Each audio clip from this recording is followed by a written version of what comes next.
I'm just over here sorting through my pieces. I kind of already did some work on my bag the other day. Sorry this is so zoomed in. I'm going to try to camera shake warning here. I have a lot of stuff on my work table and I want to zoom this out, but it's a little difficult. So sorry, I'm going to try to move this. I thought I had it pretty good, but it's really close. So hopefully this can. Hi, Robbie. How are you? Hi, Marie. Oh my gosh. Okay, I think I'm gonna have to move this like a lot. I can't even get to the spring. Y'all, I bought one of these canvas lights. That's what I'm using. If you've ever seen those, it's like the heavy base thing with the ring around the camera and all that. And I kind of like it, but it's really hard to use. So I'm trying to, I think that's a little better. Like you can see the needle pretty well. This isn't like a tutorial, so probably doesn't matter. I just did not want to be on camera today. My face is not pretty. It's been a time around here, y'all. I'm sure I don't know. I hope you're not having the life experience I've been having lately, because it's just been, all the not fun things necessarily. But anyway, I'm going to go through my little pieces here. I'm testing out a couple of things, right? So I'm getting ready to launch new templates for the Monroe handbag from Lynn's Handmade. And I never launch templates unless I test them, specifically and make sure, because I design them myself and I make sure they're kind of how I would want them to be, right? So like all the engraving and all of the different like dashed lines and all the things for placement, I design those and I, make little tweaks and things. So it's loosely based off her pattern pieces. It's the same pattern ultimately, but I make tweaks and changes. So I got to make sure my tweaks and changes are all good. But anyway, yeah, gosh, I suppose, I think the last time I was live, and if the title did not give you guys some of a warning, like it's not like it's necessarily gonna be like an angry chat or anything, but boy, it's just been a time lately, and I have kind of had my fill. I don't know if you guys are like this. I have a really long, slow burning fuse and patience for all kinds of things. But when that is gone, boy, is it gone. And I am just at that point where I'm all full up. I'm all done. I'm all done with everybody's nonsense, including my own with life at this point. And so, yeah, I mean, there's fun stuff to chat about, but there's a lot of not amazing updates, I suppose. And so all of this has kind of started since the last time I was live, which was like June 10th-ish. Somewhere around in there. So that's kind of where I'm going to start, by filling things in while I just kind of sit and sew this and all that good stuff. And as Robbie commented, she said, I'm pausing to read the comments really quick and trying to like see those. And I have everything up on my laptop and on the screen up here. So chat's on here and I can see you guys.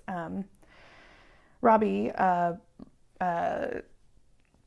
said, oh, like my, your Vegas buddy's here, because I just saw her in Vegas. I saw lots of you guys in Vegas, which was, it was really good. I'm very glad that I went, and I have some kind of updates on some of that stuff too. So I'll sort of run you through the chronological order of life lately.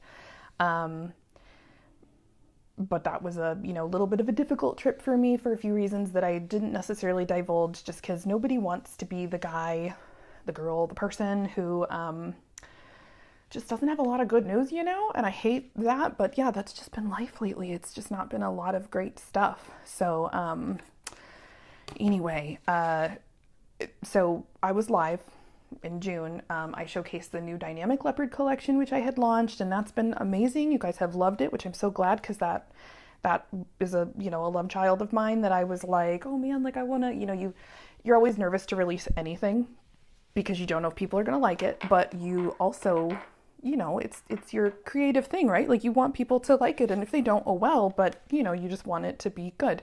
So the response to that was amazing. And then right after that happened, if you don't know, we print all of the vinyls, including these ones you're looking at, in-house. And right after I announced this huge collection of vinyls, the printer goes down. And that was like horrible. So we spent a bunch of money on parts and a bunch of time.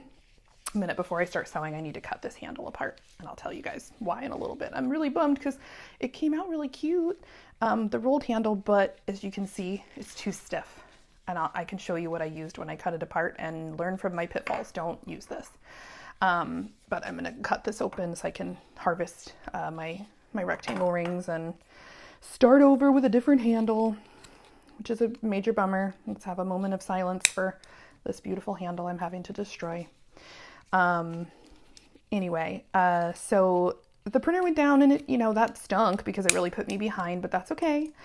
We got it fixed. My husband's very tech savvy, and we do have a local tech and all that stuff for our big old printer. But that was stressful. And directly after that started happening, backtracking a little bit, and I don't really like to use this phrase, but I suppose a bit of a trigger warning here. We're going to be talking about some loss today, of some pregnancy loss and some animal loss, two separate events. And like I said, life has just been lifing. So anyway, so while I was on that video, actually, I'm going to backtrack for a moment more. Some of you know that my husband and I have been going through IVF after many, many years, like a decade of not being able to conceive. So we finally started IVF last August, and here we are, August, 1 year later. And so while I was on that video announcing my dynamic leopard collection, I had just gotten some news days before that I was 7.5 weeks pregnant with our last embryo from our IVF collection, our collection of embryos. We ended up with 3. 2 did not take, and the third one finally did, and so we were very excited. It was a little boy, and we were very excited. I did not share that news because exactly this reason, if I'm being honest. I knew that it would be maybe treacherous. We are what they call undiagnosed infertility. So nobody knows what our issues are, but on paper, everything is perfect and more than perfect, they always tell us, and everything is so great, and they just don't know why it doesn't work. But we've never been able to conceive naturally. I can say after experiencing loss, a miscarriage, that I have never been pregnant before. We were always a little curious. Maybe I was miscarrying early on, but I can definitely tell you that is not the case. So right after that live video, the printer went down a couple days later, and then while that was happening, I woke up in the middle of the night, and I could just tell. So went to the doctor the next day. It was Friday the 13th, and they let me know that he was no longer there. And about a week prior to that appointment, my husband and I did get to go in, and we did get to have our first, sonogram ultrasound. And we did get some pictures, and we did obviously identify, we knew because of IVF that it was a boy anyway, but we were able to identify, and we did get to hear a heartbeat. So, yeah. I've gotten a lot better being able to talk about this. But you'll have to excuse me, and it's been a rough, just couple of months, frankly. So anyway, that is originally why I was not planning on going to Vegas. We had so many plans with IVF and so many things going on. It was too difficult. And then I found out that I was pregnant, and we needed to stay close for monitoring and all the things. And it just was not going to work out for so many reasons. So anyway, fast forward to a couple of weeks after that, in early July, really early July, and right before So-cation, a couple weeks, and I was petting our cat, and I found a big lump under her chin. So, I took her to the vet, had to, wait a day to get in or so, took her in, and they let me know that it was definitely some kind of cancerous mass, and that I should see an oncologist. So I booked that appointment, and my husband and I went, and we took her, and he told us, that we could treat, and it wouldn't be curable, but otherwise, she was healthy outside of the cancer, and that, we could definitely buy some time, and minimum, really 6 months and up to, perhaps a year. And so, we debated obviously about treatment, and I got to be honest with you, I'm not 100% sure that we made the right choice. Because full disclosure, a couple of days ago, we had to say goodbye. That was on Monday. No, I'm sorry, it was Tuesday. I don't even know what day it is, I gotta be honest. So, a lot of loss around here and a lot of tough stuff. But, part of life is just tough stuff and continuing to show up and do what you need to do. So that's what I've been trying to do. In between those things, obviously the oncology appointment for the cat, I made the choice we have a house sitter. She's actually my assistant who also works here, but she'll stay at the house and kind of live here while we're gone. And I spoke with her and I said, I'd really like to go to So-cation because I really need to raise money for cat radiation treatments. So we went. And again, a few people kind of knew some of the things that were going on, and I didn't really want to keep it a secret. So I apologize if you, it all feel slighted because I didn't tell you. I just didn't want to put a, bad damper on a fun event. And, I also, I'm not dogging on anybody else who does this or anything like that, but I just don't like to, try to, I sell things for a living, and I don't want anyone to feel like I am making them, feel like they have to, participate in buying things from my business or anything just due to current affairs or anything like that. I don't want to make anyone feel that way. I don't like people to feel, being sold to or anything.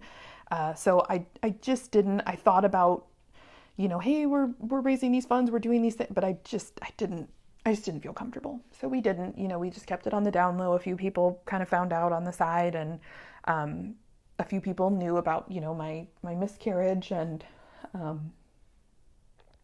if you noticed, I looked a little fatter. I'm quite overweight at this point, which, nothing wrong with that, but my body feels pretty horrible. I am 250 pounds at this point, and I started off at 232 at the beginning of this, and I have had extreme weight gain from all the hormones. So that's, it's fine. I'm working toward a goal. Obviously, I don't really care about vanity, but my body hurts. So that's also been a bit of a thing. But yeah, I was having a bit of a hard time. I was like, I'm just going to wear whatever kind of fits, which is nothing at this point.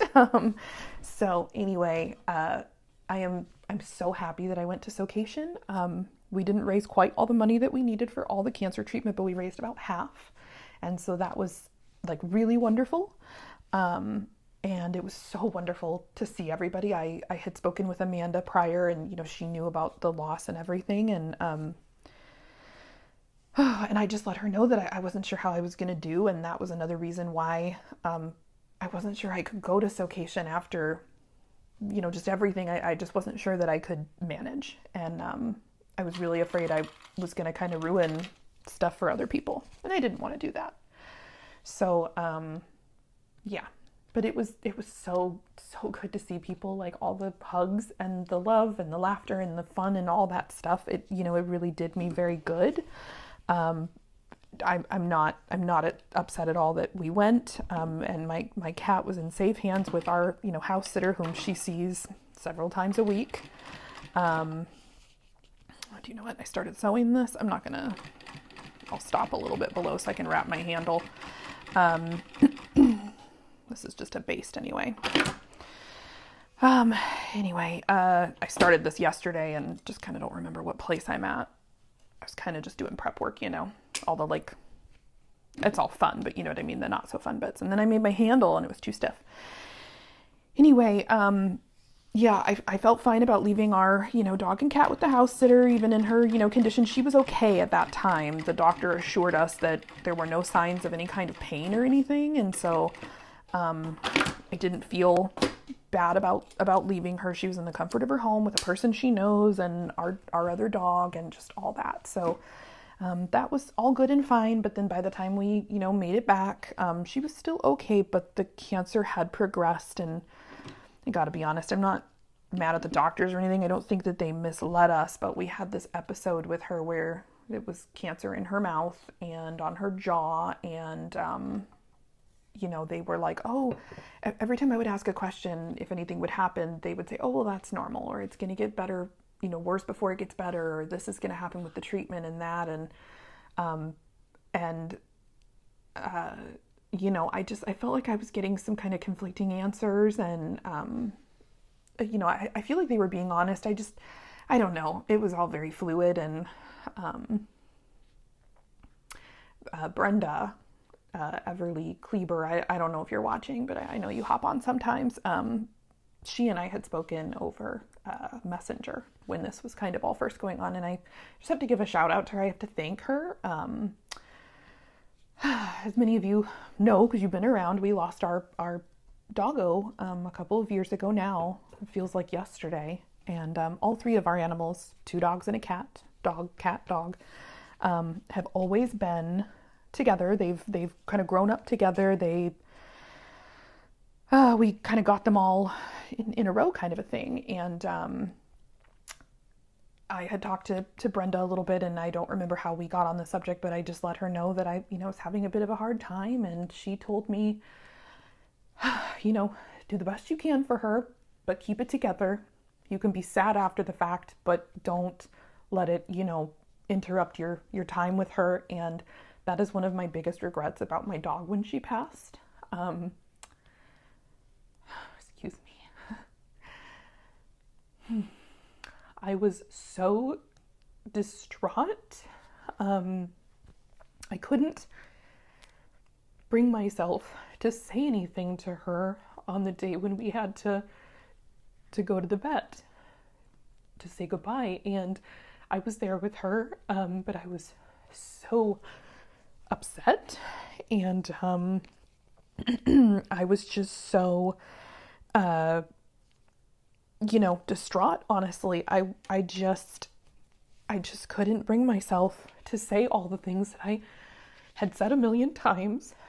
But I was full of sadness and fear and anxiety, and I feel like she felt that. And that just made me so sad.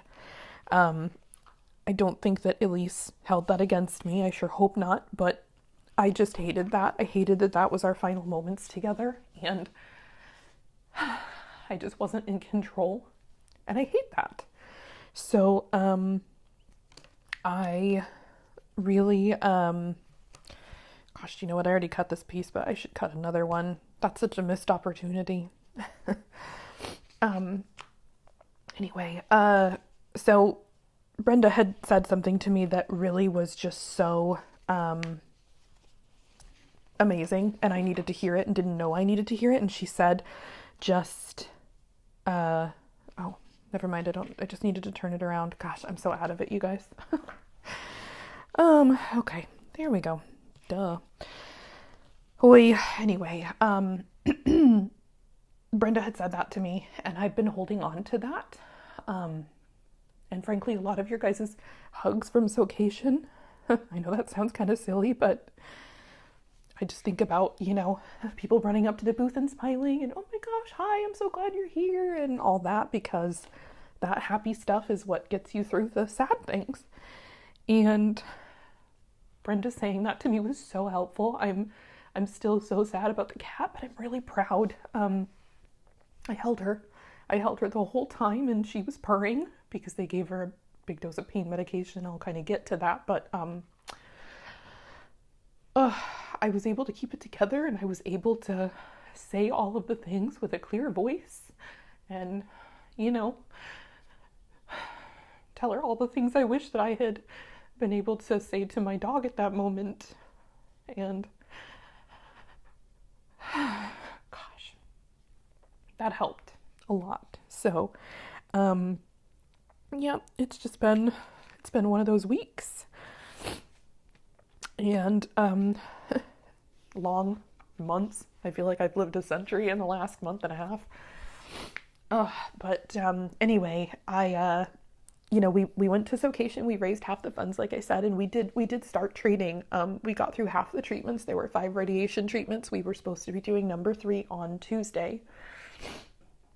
And they had been monitoring her kidney values, her blood levels, all those things, and everything was going fine. But when we went in for the 3rd treatment, she was not good, kind of seemingly overnight, because I had been literally sitting there petting her and laying with her the night before. She was fine. She wasn't in pain. She wasn't showing any weird signs that I could tell. And, we had her on some pain medications and things. She seemed fine. She wandered right up to me for pets and cuddles and was purring like always. And then the next morning they called us after we dropped her off, and they said that her kidneys had absolutely not totally gone into failure, but were having major problems, and they didn't feel comfortable putting her under anesthesia to treat her, and they didn't feel comfortable giving her meds, and they wanted to just hook her up to fluids, but there just wasn't anything we could really do necessarily. I mean, they kind of encouraged us to keep going with the treatments, but I said we'd have to wait, and this cancer is so aggressive, and she hates car rides, she hates going to the vet, she hates all of this, she's not enjoying the medicines, and I just looked at my husband and I said, we have to stop this. We are her people, her caregivers, her advocates, and we said if her quality of life started to go downhill, we would make the choice, and we are here now. So we have to stop. And I'm so sad, but I'm so grateful that up until that morning, maybe overnight, she wasn't suffering, she wasn't in a bad way, she wasn't lingering in a bad state, and she was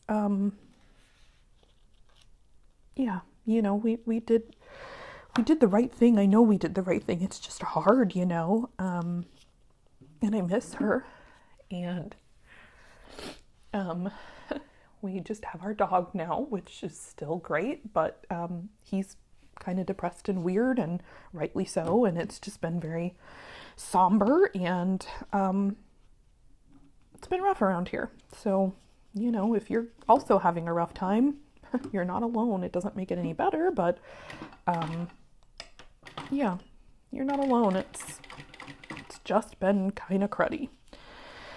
So it's been a lot, and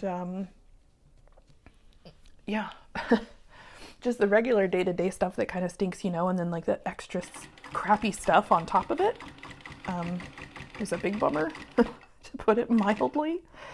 And just one of those things, man. I think I might want one more stitch. So that's where we're at, and it's just again, like if the title didn't give it away, I've had an uptick again in people with their just super rude emails on top of it. And I gotta be honest, I have noticed a trend that if you ever say anything is kind of not so great publicly in this space for some reason, not most of y'all, of course, you're not like that. But there's just, it's always new customers. It's always people, their first time, ordering with me or whatever. And they have some issue, not with me, not with anything they ordered necessarily, just some like USPS loses their package or whatever. And then they decide to just be super shitty. And it's not anything to do with me. It's not within, my control, or they're just incredibly entitled people and they think that they, I don't know. It's just ridiculous. It's ridiculous every time. At no time when I've ever had a reasonable request or a question have I ever been upset about that. Of course, you have every right to ask questions about things going on, but you don't have every right to be shitty and horrible to people. And no matter what, I mean, good grief. Everybody's got bad days, but this has just gotten out of control. And I don't know. The climate out there is ridiculous. And I've really gotten to a point where I'm not putting up with it anymore. I always used to kind of be a little like kinder about it and super, professional, like, oh, please, whatever, and all this. And I just don't do that anymore. I'm not going to cuss anybody out, but if you're being rude, I'm just straight up going to say, don't talk to me that way and don't ever contact me again.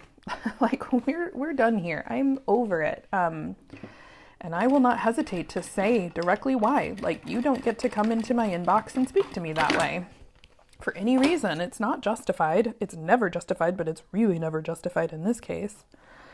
And yeah, I don't know, man. It's just awful lately. So on top of everything else, like, I have not said anything publicly about some of this stuff for a few reasons, but really one of which is that.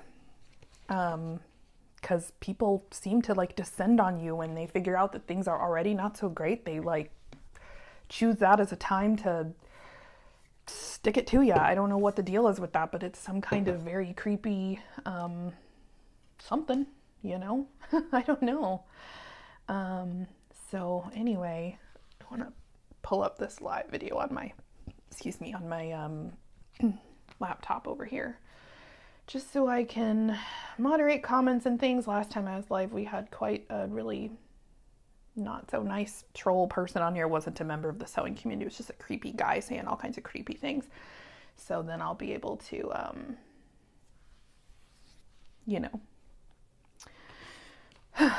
moderate things. Anyway,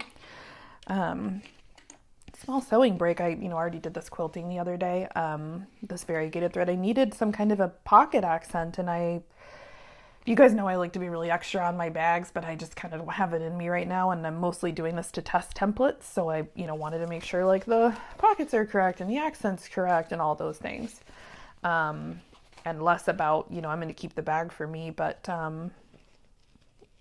I just, I'm mostly just trying to get through it without, I kind of barely have enough in me right now to do anything. So, I've just been working, fulfilling orders when I, can. My assistant's here today, so she's doing the order thing. And, I'm like, oh, I don't have extra in me to do extra. So this is just the matte classic vinyl. And I just said, this would be really easy. I do regret such a stupid thing, but, this could have been a spider web. It's a Haunted Mansion bag. It would have been perfect, but my brain is just not there. It's just, kind of floating at this point, trying to just stay afloat, yeah, anyway, so, but I should have made sure I haven't been reading the comments. I mostly just wanted to get through that kind of chronological order of things. You're all caught up pretty much, with the exception of the email situation, which I just started touching on, and we'll get to that. I'm not going to name names, but I'll absolutely read those emails to you guys, or at least tell you about them. If you're a person who's experiencing a lot of that, maybe it'll make you feel better. It's mildly cathartic for me. I mean, I don't know. I'm at one of those points. Have you ever seen those shirts or those things where people are like, what does it say? You think you can hurt my feelings? I grew up holding the flashlight from my dad. You ever seen those stickers or those t-shirts and stuff? I kind of have that energy at this point. Like, oh, do you think you're gonna get to me or be crappy to me or whatever? Like, I just suffered a miscarriage and my cat died. So, I am both sad and also a little, angry is not the right word, but I'm just not the person to mess with right now. Because I'm going to be really kind and quiet the first or so time, but if you want to keep coming back and exchanging jabs, then boy, oh boy, that's what we're going to do, because I have had it. And you're probably going to end up suffering the wrath of not only what you deserve for being crappy in general, but you might end up getting a little extra from what's going on around here. So, like, just maybe don't. Just be nice. Just be kind. Don't be an entitled jerkwad. Anyway, so yeah, I just wanted to pull this up, and I'll read your comments here in a second. I need to refresh myself on the pattern piece here too, and I'll pull this in here for just some sewing information. So this is like, I don't know if it's waterline tubing or what. I got it at Home Depot, and I bought it a long time ago. I normally like cord in my rolled handles, and I wanted to test this handle. You guys saw me cut it apart at the beginning. The pattern piece looks like this, right? And so I made a template because I'm testing templates. And so here's the, template piece and all that. And I wanted to test all my marks. The handle itself came out beautiful, but I had to, cut it open and trash it because this, I thought it would bend with heat, but like it does not. It's too stiff. So slightly less stiff tubing that's not this rigid plastic, that's more like the clear kind, I think would be nice. My problem with the polypropylene cord, I don't hate it. I have a bunch and I usually use that, but it's a little soft. So if your vinyl's not really thick, it just, after a time, it kind of tends to not bend hard like this, but your handle kind of sags almost if you have a lot of weight in the bag. So I thought I would try this. I've been waiting to do it for a long time, but it's too thick. So my advice is don't use this. So anyway, that was that part. I'm just going to do flat handles with webbing because I have my super cute glow in the dark Foolish Mortal webbing and it's a Haunted Mansion bag, so why not. So anyway, yeah, so I've just seen an uptick in, it's been happening for a while. You guys might have seen my Instagram stories a while back. And I want to preface this by saying there's absolutely nothing wrong with asking a question. Like, you don't have to be super like buttery, whatever about it, but just a simple, hi, I had a question about my package. Here's my order number, whatever. Or hi, this item was missing, or whatever the case may be. Or I've had a few, USPS seems to be damaging a lot of packages lately. And I've had a lot of like, hey, my package was damaged. What should I do? And if you've ever sent me an email or just hung around here at all for any length of time, I don't have my hump jumper, so I'm just going to hand crank a knee lift up to this because whatever. I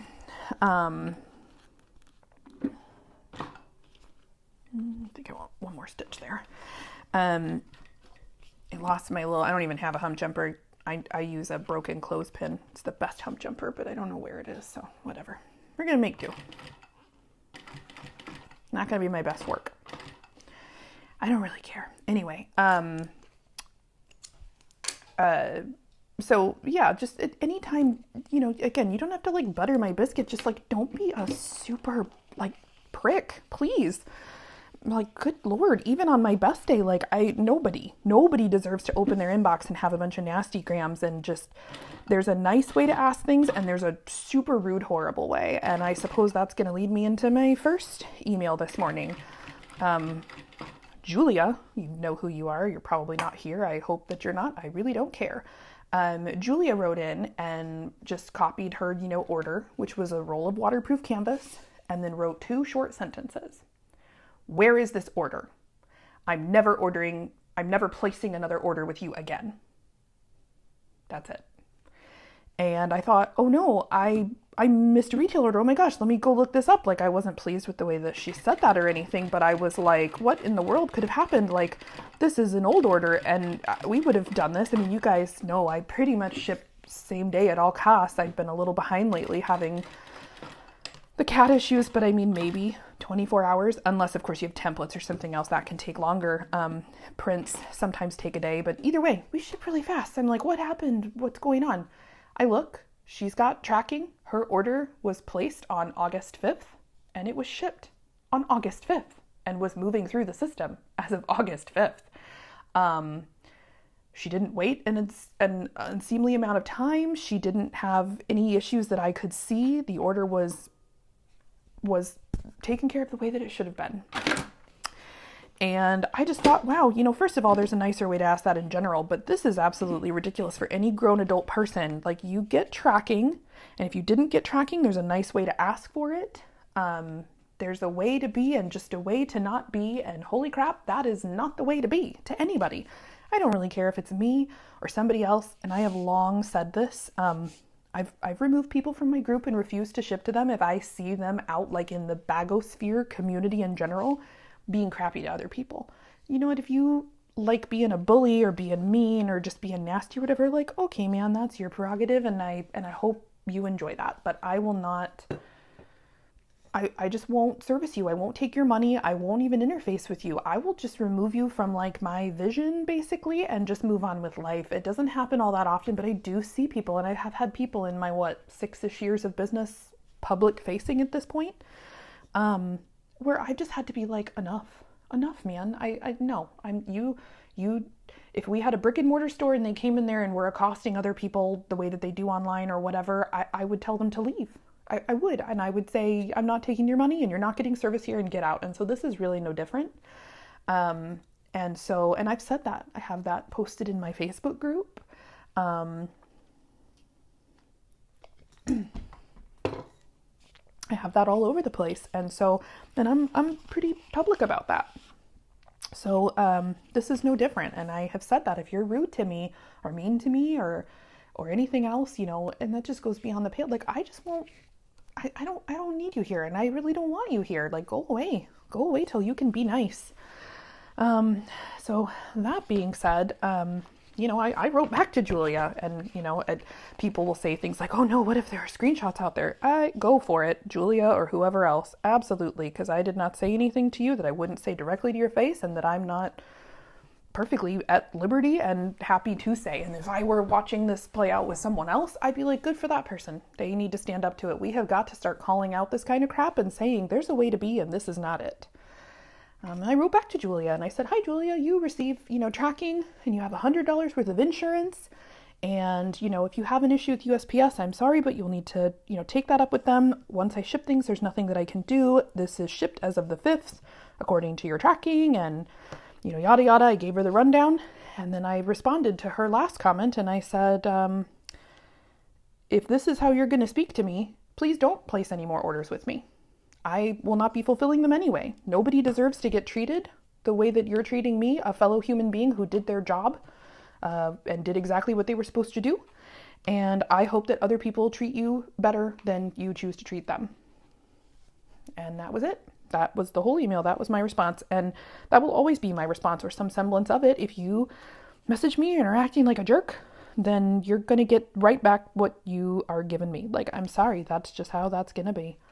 And I'm not even sorry. I'm not sorry. There is no amount of money that deserves that kind of disrespect of any kind. You're free to not like what you ordered. You're free to complain about an issue that you have. You're free to, whatever, but there's a way to do it, and being that way is just not it. And that's one of the more mild ones, by the way, but it's still crappy. And nobody deserves to get, open their inbox and have this, like you're playing like Jack in the Box, right? Like, what mysteries lie in my inbox today? What, horrible things are people going to say, or how crappy they're going to be? And so today, in reference to, something, a little different, the, subscription boxes. You guys know that I run the curated subscription experience. And I am, always working on that, always putting those together. And it's something that's specifically, we use Lynn's Handmade Patterns, but the boxes are literally curated, designed by me. Every element that goes into them is something that I've thoroughly thought of. And I knew going into it that some people might not like some of the things in the box. They might not like the art. They might not like, the style of the bag, the pattern I pick, whatever. And that's okay. You have free will. You don't have to like everything, and you're not going to. These are designs that I curate, right? So you may not like the colors I pick or the art I pick or whatever. And again, that's okay. I'm not offended by that in any way. I can't please everybody. I'm not tacos, I'm not pizza. I can't please everyone. But what I can do is try my hardest and deliver exactly what you were promised when you signed up, which was a personal accessories curated subscription experience featuring Lynn's Handmade Designs patterns. Nowhere in the description, from the first newsletter I sent out about it to the description on the website to anything else, does it exclusively claim that that is going to be bags. And Lynn's patterns, most of them are, well, not most, I'd say some are bags, but all of them fall under the personal accessory category, right? So there are aprons, there are wallets, there are travel organizers, there are certain like baby kinds of things that she does. There are little, just kind of trinket holders and other things. There's all kinds of different things. There's mini wallets and large wallets, and lots and lots of things to choose from. So when I talked about this subscription from the beginning, and I realized not everybody got all the newsletters or saw all the things, I can only do my best to put it out there, right? And if I hope everybody saw. But I've always been very transparent about what this subscription was. It's a curated experience, meaning that everything is very highly designed, to go together and designed to be a specific way. It's all very well thought out. It's not just, on a whim, whatever. That's the difference between like curation and just kind of a general mystery. I also said that it would be a mystery. You're not going to know what pattern is going to come every month. I guaranteed from the beginning that you guys would get semi-exclusive access to a pattern, which we already had. That was the Julie Jet Setter. It released to box folks first. And everything else on top of that with the subscription is additional. It's extra. So certain months I choose to put in extras from other businesses or my business. And I also said that the retail value, including shipping, would always be more than what you paid. And it certainly is now after tariffs and a USPS price hike, all that good stuff. But even before all of that, I have it all very carefully mapped out on a spreadsheet. I have been planning this subscription and every aspect of it since last year. And, again, I don't expect everyone is going to like everything or love it or whatever, but, that's part of it. You signed up for a mystery. And I hope everybody loves it. I don't want anybody to be unhappy. I certainly did not put in hours and hours and hours every month and then leading up to this to go, gosh, I hope I make people unhappy. Like that was never the goal.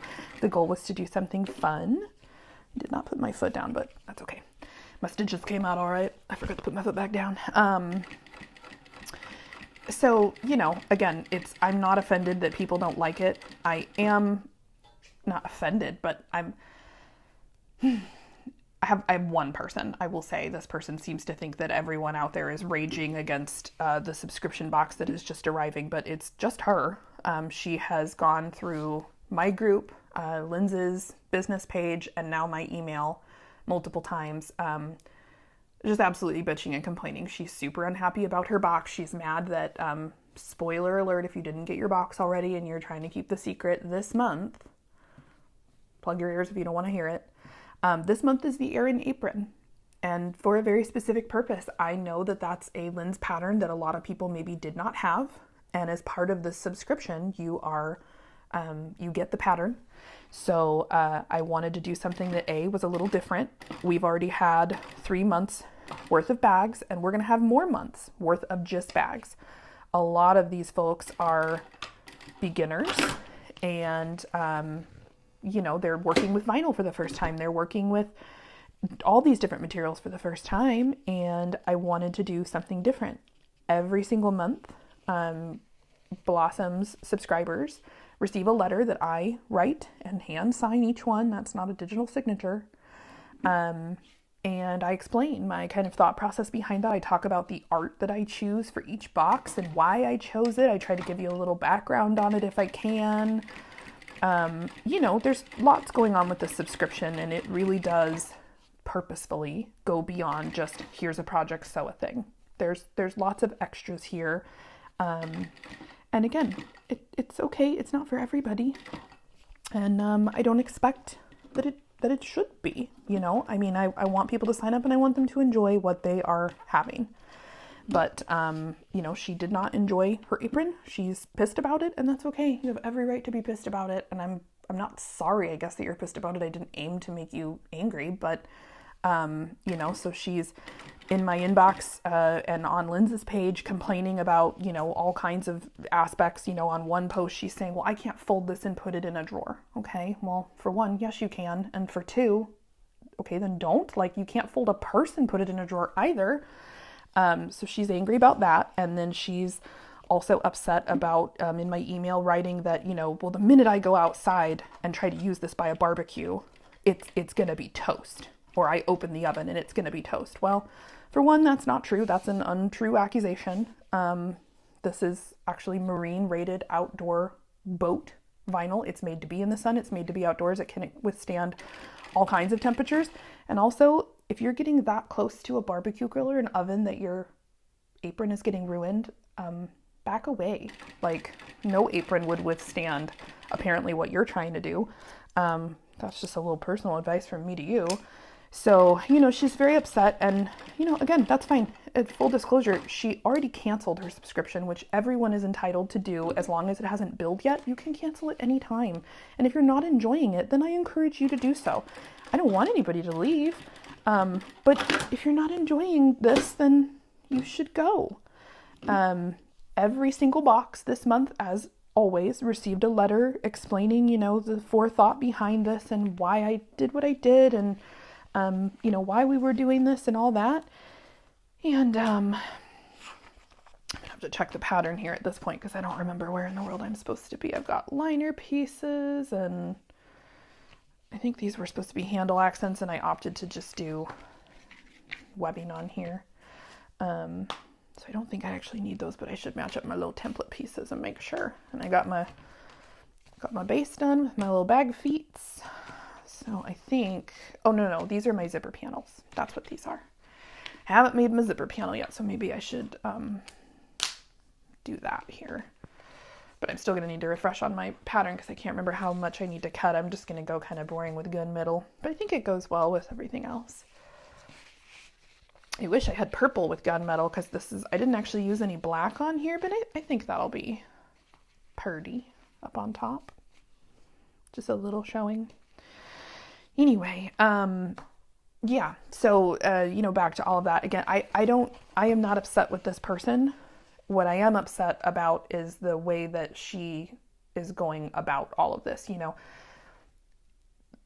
If you are going to go to every single group and post that you can find and make all kinds of different things and shout about how unhappy you are, like, again, your prerogative, and I can't stop you from doing that. And it's not even necessarily wrong to do that, but like, clearly you just want attention. You've already canceled your subscription, lady. And again, you have every right to do that. And I'm glad that you did. You should do what makes you happy.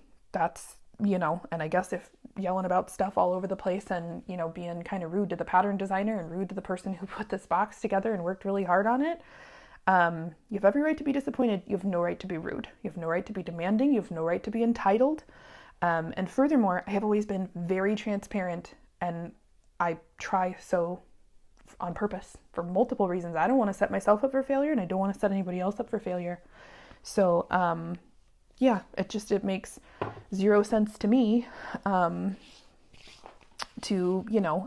doesn't, again, you have every right to be upset if that's what you want. I can't, police anybody's feelings, nor would I want to, but I certainly do not want to, open my inbox to have somebody being, cruddy. That's not okay. So,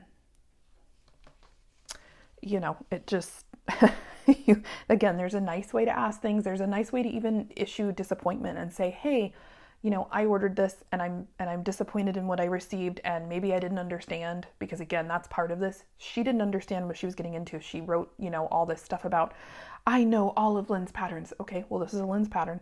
And I know that everybody's been raving about their boxes and all this stuff, and everything's been so beautiful. Well, this box is no less beautiful, and it's not.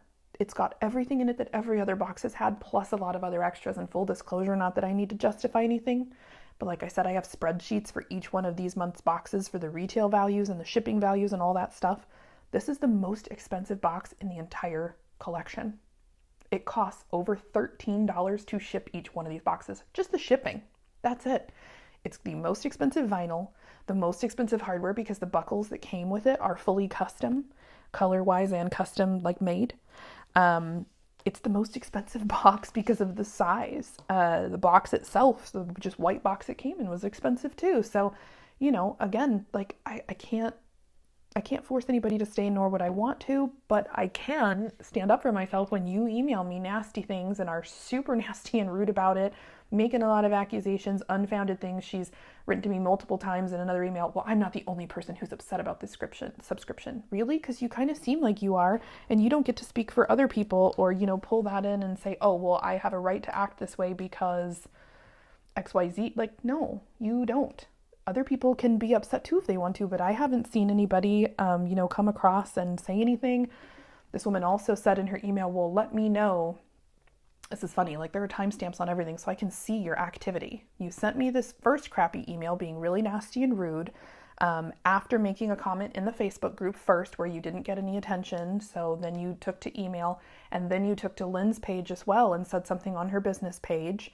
So, there's a trail here of online Reese's Pieces. You just weren't getting the attention that you thought that you deserved and are upset, and okay, fine. But then you took to my email and were super nasty and rude and demanding and wanting all this and that and the other, and well, this is terrible and it's not worth it and all this other stuff. And then on top of that, you said at the end of your email, she said at the end of her email, well, let me know if this isn't going to be all about bags, because if it's not, then I'm out. Well, first of all, at the beginning of that email, she states, I've been paying attention this whole time. Clearly not, because our second pattern in this series was not a bag. It was a personal accessory. Second of all, she accuses me of, well, you said this was going to be bags. I never said that. I said personal accessories and Lynn's handmade designs, patterns. So that's, part of it too. Like, there are so many things. It's like you can't claim to have been paying attention the whole time and then making a whole bunch of false claims that aren't true.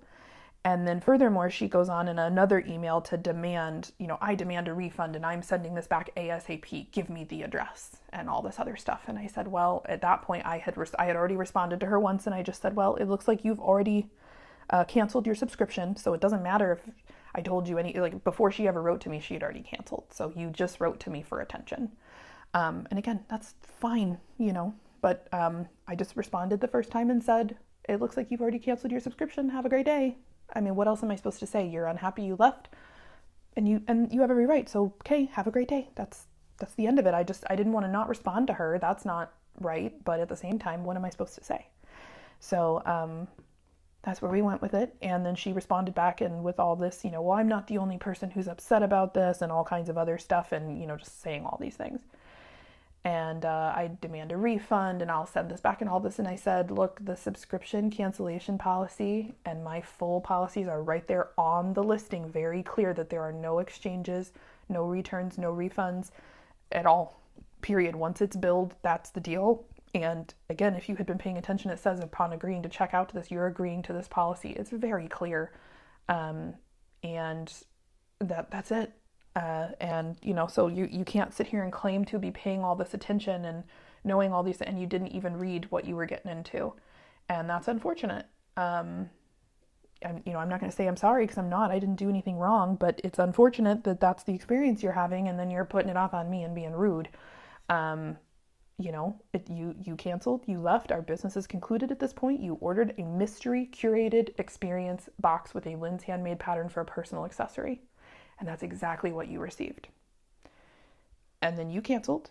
And so our business is concluded at this point. Like, I can't make you stay. I'm not going to try to convince you. I'm certainly not going to try to interface with somebody who's, being super nasty all over the place. Just go. Have a great day. Like, go on and do something else with your life. Like, clearly this is not for you. And that's it. And the other thing, she's like, well, tell me if we're going to go back to bags. Everyone who received their box this month received a letter specifically talking about the project we're doing next month. And while it's still a mystery, I gave you guys specific instructions on tools you needed to buy for next month's project, and not just next month, but other months too. I wasn't cryptic about it. The pattern is still a mystery, but I told you needed to buy hardware for metal spring snaps to make sure you could install those for that month's project and then further projects down the line.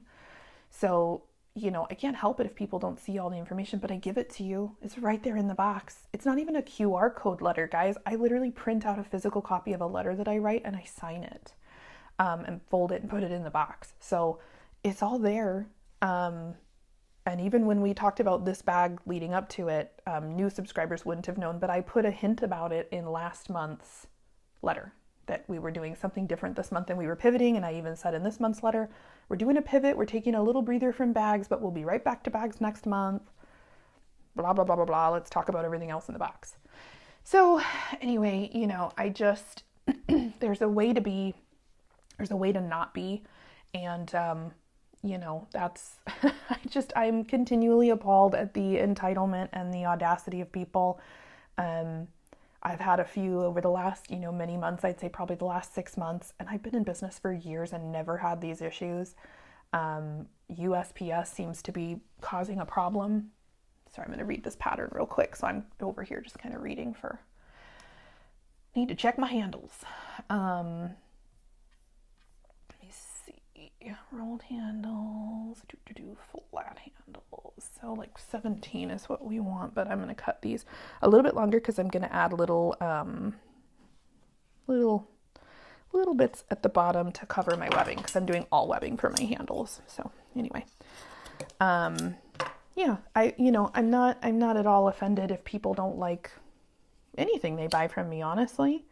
But, being super crappy to somebody, I don't understand that. And I'm not going to act like I'm perfect, like I haven't been unhappy at a restaurant or somewhere, but I've never sat there and demeaned somebody or been crappy or accused them of, doing something that they didn't do. I mean, none of that. Like, it's just ridiculous. And here's the thing.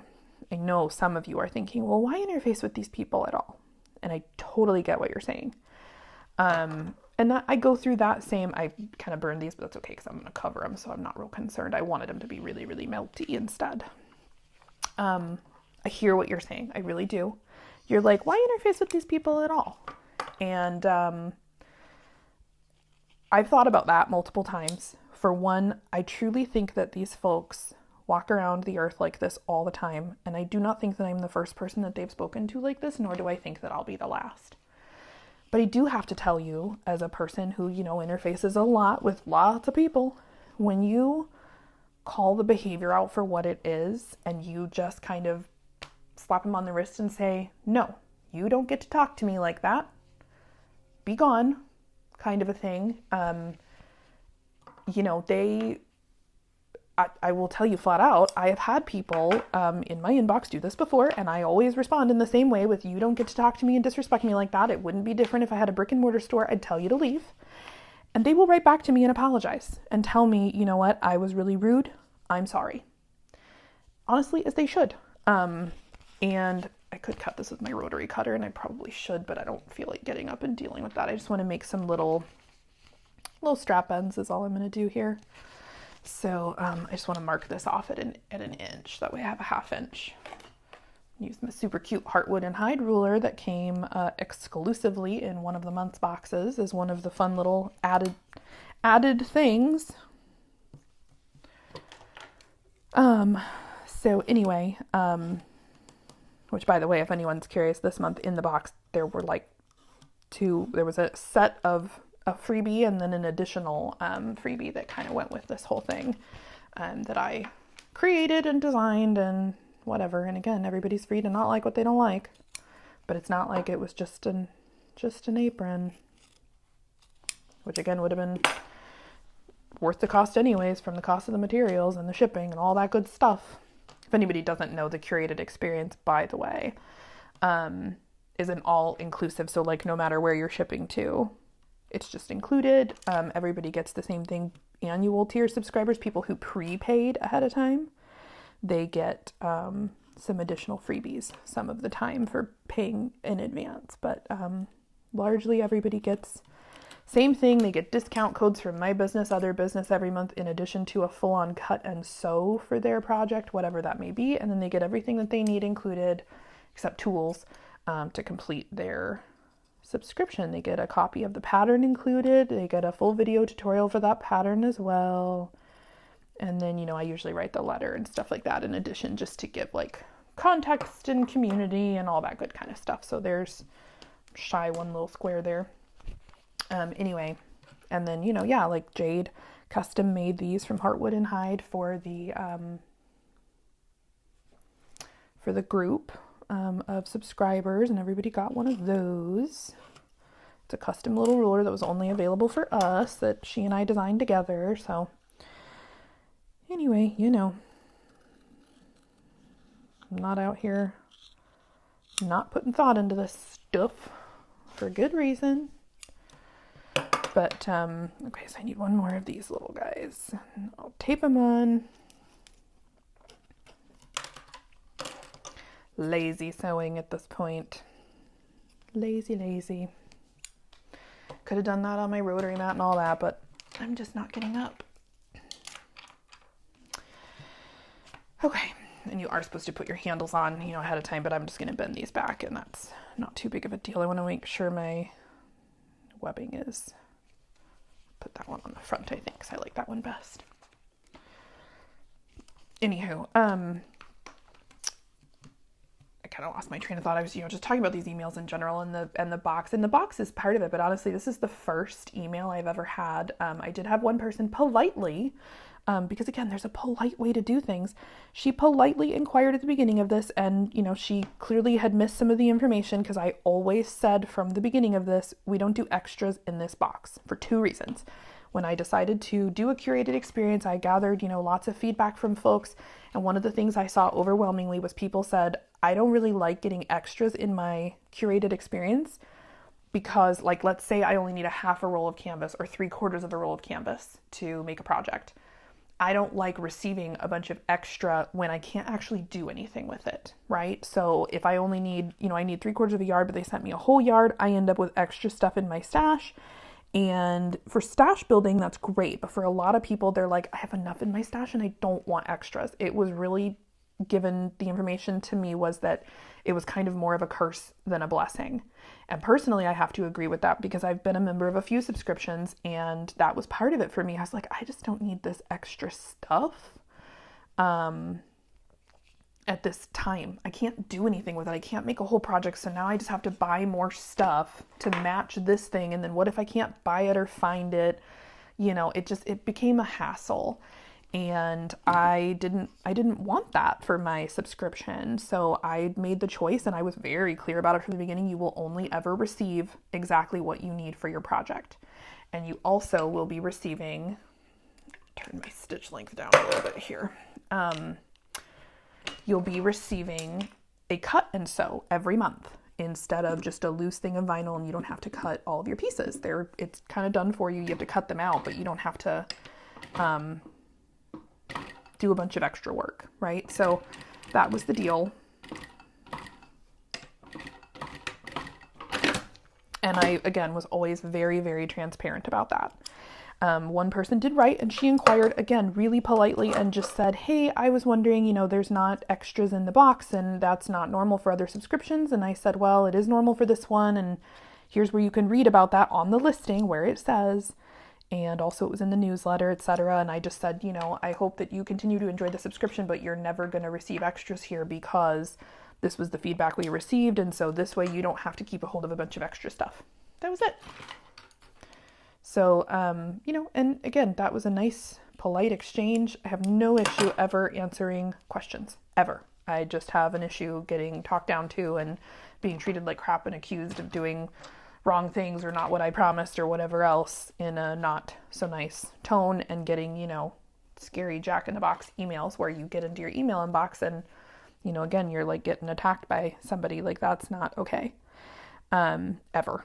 I don't care who you are or what that person, who you're dealing with, because it's a human being over there and you need to not be that way. So anywho, yeah, that's the only complaint I've ever had. And I'm not insinuating again that this is perfect. I know there are people who are going to be unhappy about things. They're not going to like what they like, but I'm always happy to explain to a person who's calm and rational and neutral, and polite, just nice, just neutral. You don't have to be polite. You just have to not be mean. I'm always happy to explain something if someone has a question or help out, but I'm so tired of the meanness. I'm exhausted, and I know I'm not the only one. Everybody out here, all of us, we are all exhausted of the meanness in the climate, and not just in the sewing world. It's exhausting, and it's a lot of energy to be mean, truly. But I've said this before too, being mean is not a way to get something from someone. Like Julia this morning being absolutely horrible. And my response still stands. Please don't place any orders with me. It's exactly what I said to her. I did a little endies there. Yeah, please don't place any more orders with me if that's how you're going to treat me. I do not want your business. I don't want you here. I don't want that energy, and I don't deserve it. Like, please leave and don't come back. Yeah. Ay. And all the other stuff, that I talked about at the beginning of this, the miscarriage that I, experienced last month and losing my cat this week and all that. It doesn't matter if I was having the best week of my life and I just won the lottery. You still shouldn't talk to people that way. Like, come on. And I recognize you may be having a hard time too, but good grief. Don't do that to somebody else. Don't put it on them. That's not okay. There's no justification for that. You could tell me, well, gosh, they might be having the hardest day ever. Okay, there's still no justification for you to sit down at a device, your phone or otherwise, open up an app or software, launch a thing, type out a bunch of nasty stuff, hit send, do it multiple times, go all over Facebook. You had multiple opportunities to stop and not be that way and not throw a fit and not be nasty to somebody. Like, you had so many opportunities and you continually choose to do this. And that's the biggest issue here. Like, you're an adult and you need to not. So, yeah. Just way too much going on out there. And getting back to that, little part I had kind of said earlier about, I'm sure some of you are going, well, why interface these people at all? And a lot of times, some of the times I don't. But the other thing is, as a business, I don't want to be accused of like, well, I wrote an email and they never emailed me back. No, I respond to every email. Because, everybody, especially if it's some kind of an issue, if you're just being a jerk, I don't always, there's been a few I've never responded to, but it's like, I don't know, maybe 2 that were just so egregiously bad, that I was like, you know what, no, like, there's no reasoning with this person. I'm not doing it. So that being said, that's why I responded the first time. It was like, I don't even know what to say to this. Like, she's upset, but again, a lot of the questions and things that she has could have been answered by reading her letter. But additionally, on top of that, I had already looked when I saw the email that she sent yesterday. She had already canceled her subscription. So why are you writing me and saying all of these things when you've already left? There's no stopping you. You've already gone, and that's okay. That's a very telltale thing for me, that you just wanted to throw a tantrum and ruin someone else's day. So, okay, you achieved what you were trying to. You threw a tantrum and you didn't ruin my day, but, and so my thought process on this is, okay, well, why talk to them in the first place? Like, why interface? And my thing is, I really do think that these folks walk around the earth doing this all the time. I don't necessarily think they do it to people's faces. I think it's a bit of a keyboard warrior complex. I truly do. Because I've never had a person walk up to me at a show at my booth and say any of these things or be this way. And I double dog dare somebody to, because it's not going to end well. But I've never had that happen. It's just only, online. And we all know how this is playing out at this point. People are so emboldened because they're hiding at home. And they, wouldn't say these things to somebody's face.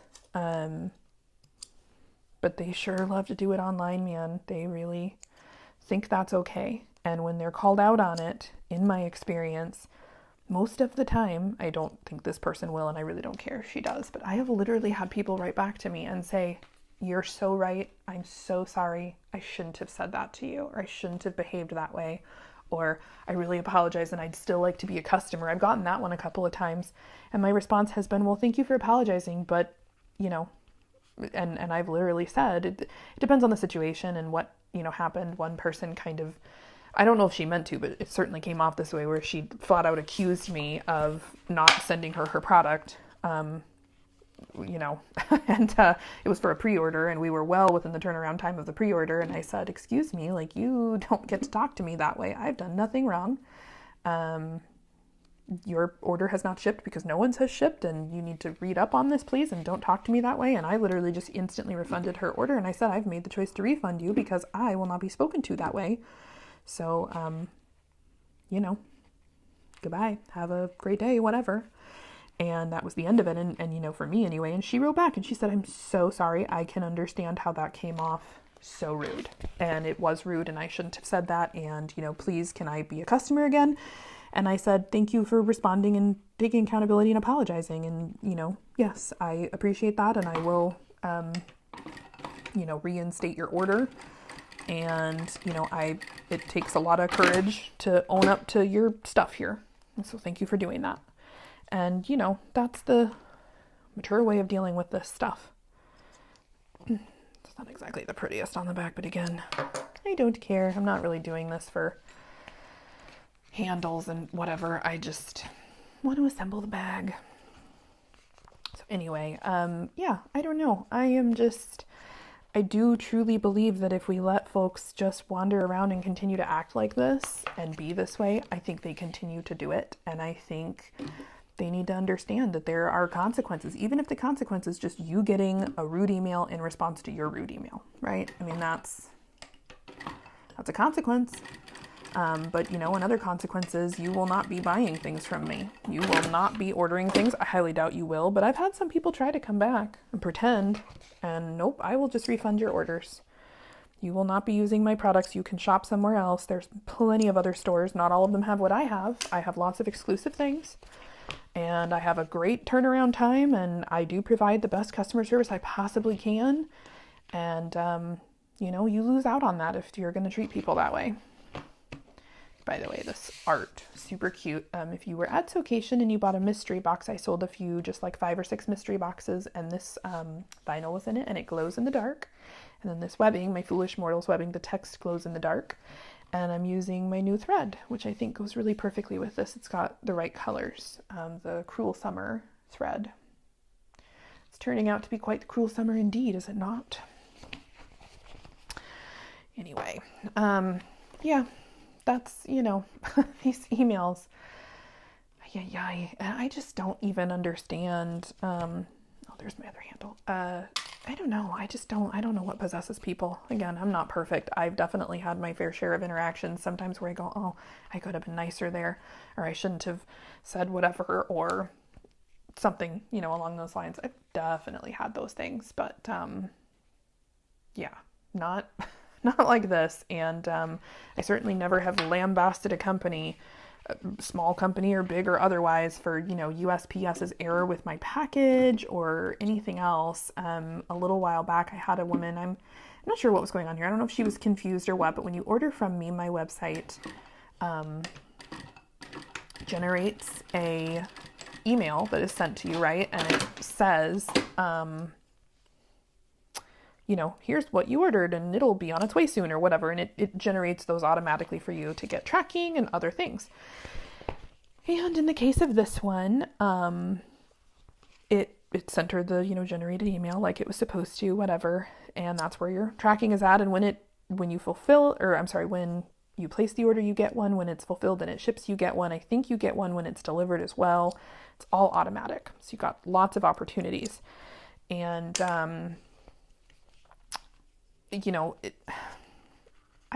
you guys place an order, somebody places an order with me, right? And I just fulfill the order. I have no clue if your order is correct or not, or if that's really what you meant to order, anything else. And I don't question it, because how would I know what you're ordering? I'm not a mind reader. I just fulfill the orders. I try to do it correctly and to the best of my ability. Well, this gal, she got an email, obviously saying like, here's your order, it shipped, whatever. And it said what she ordered. There was like 4 items. It was some hardware and some webbing. I fulfill it, send her what she ordered. I thought I made the mistake and I accidentally sent her, can't remember if it was either like she ordered 1 inch and I sent her 1.5 inches hardware, or I sent her like the wrong color, like she ordered silver and I sent her gold or something. It was an accident. It happens. She emailed me. She let me know, hey, I had this problem. And I said, okay, great. I'm so sorry. I will send you the correct thing. Keep the old thing on me because we don't take returns of any kind. And just, enjoy whatever. I sent her the new item. Well, she wrote back and she, was very upset.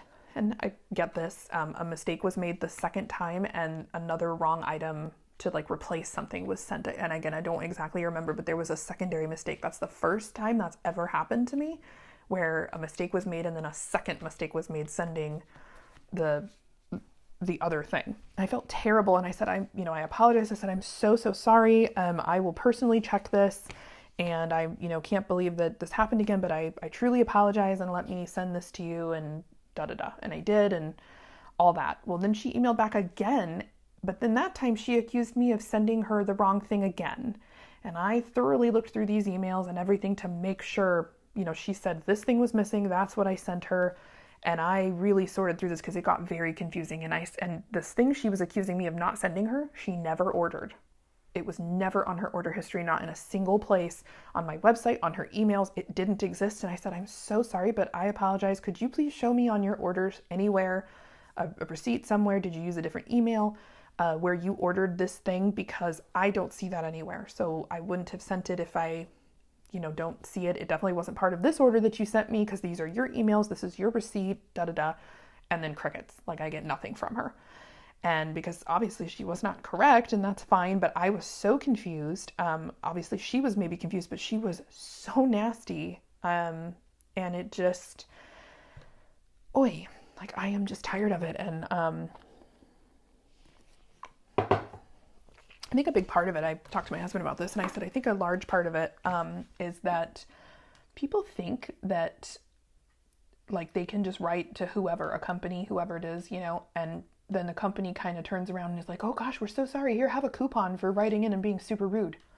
Have a free thing, have a drink on us, have a free meal for being super nasty. Like, I really think that's the case. And so, and I think I did tell y'all about the gal not too long ago who wrote into me and same kind of deal. She was super rude. I'm going to attach my base to my bag now. And she was mad that I shipped her order too quickly. Literally. She was like, she placed an order, I fulfilled it, I shipped it, it was already gone. And then she placed another one, which, a couple hours after, a day after maybe. And, I sent that one too, but they were separate and one was already fulfilled and shipped. The other one wasn't even in, according to the timestamps at the time that it was shipped and all that, right? So they did not overlap in any way, and she was mad that I could not combine her shipping. And I politely explained, I'm so sorry, but we ship really quickly for good reason, and I'm so sorry, but I could not,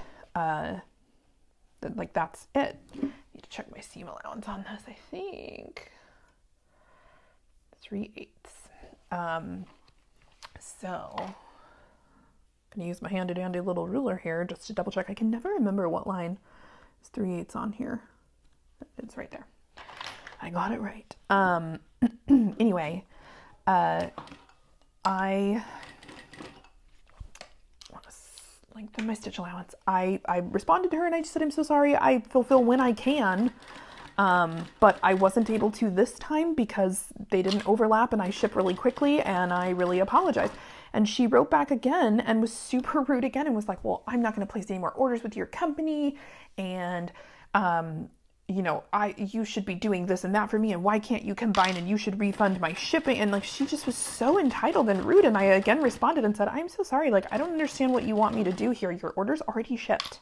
I cannot combine orders that have already shipped. They've gone to the post office and I can't do anything about that. At which point she responded back. And she didn't apologize. What she said was, I have to apologize, and then never apologized. She just said, I have to apologize. I thought you were a bigger company, because I explained to her, I'm a small business. I'm one person. I can't hold on to orders. I combine when I can. Oh, look how cute. And I explained the situation to her. And her response was that she didn't know that I was such a small business. And so, basically the gist of it was, well, I wouldn't have spoken to you like that had I realized you were a small business. So it's fine that you didn't combine my orders. And she literally said, I used to work for a big corporation and I'm just used to receiving something free, compensation from the company when they screw up. But since you're a small business, I won't expect that. So it's fine. And I hope I like what I ordered. And I just did not even, I don't believe that I ever responded to that. But I was like, wooey, oh my gosh, what a train of thought. What a way of thinking and living. Holy crap.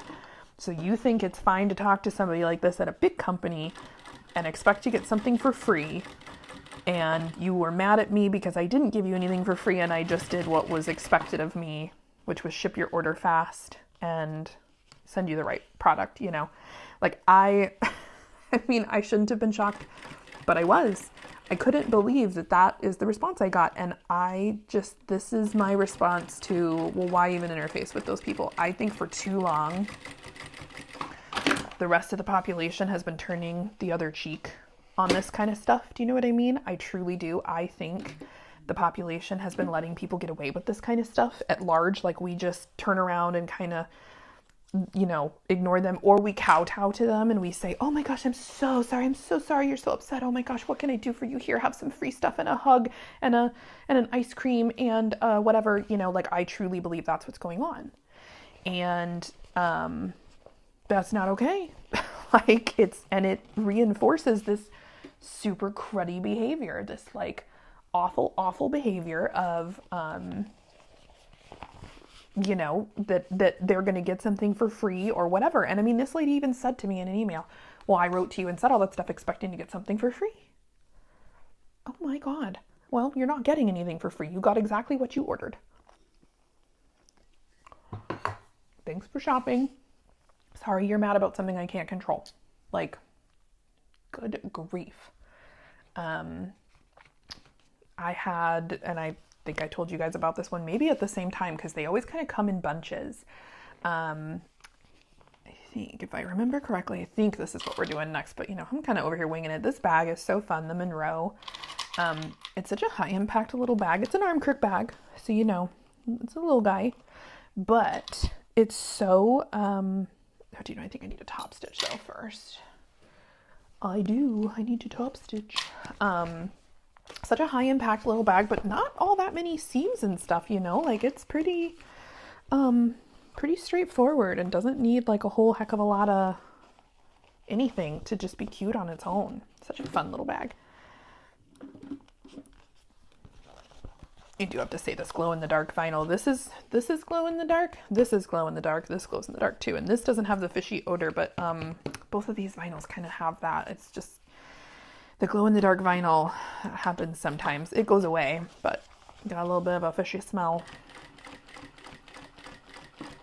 I usually just put it in like a Rubbermaid tub or something, or like even the trunk of your car. Somewhere kind of enclosed with like a dryer sheet, and then that will cover the smell nice, and it just kind of dissipates after a time, and then it smells nicer. But airing it out, helps. And bonus points, if I put it out in the sunlight, it'll help the smell and it'll make it glow.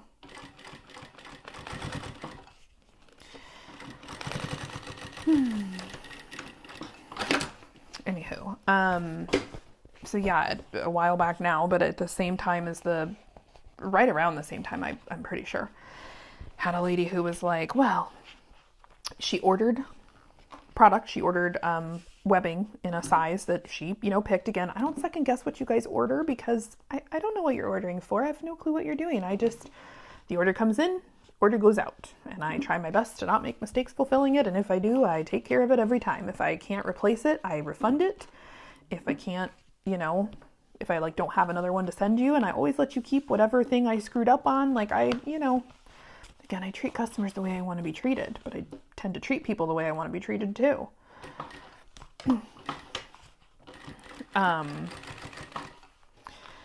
That being said, she ordered webbing and I fulfilled her order, and she wrote back to me and told me that it was the wrong size. She placed an order for the wrong item. And I said, well, I'm so sorry, but I don't offer refunds or exchanges because you ordered wrong. I don't take refunds at all or exchanges. Once product has left, I do not take it back. And that's for multiple reasons.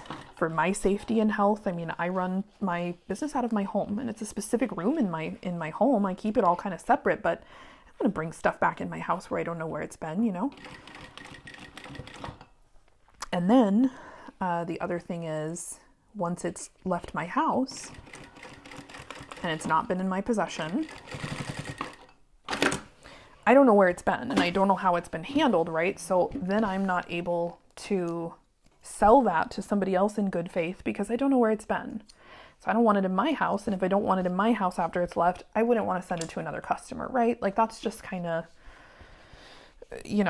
common sense in my opinion. So I explained to her nicely and pointed to my return policy on the website that at the time there was a small blurb in there that said, we don't accept returns and exchanges. However, a return, something about, it didn't say a return, but it was vague. And honestly, it needed updating. It said basically at my discretion, at the business owner's discretion, like a fix can be made. And that was to mean like, I will fix it for you and I will make sure you're taken care of, not you can return whatever you want and whatever.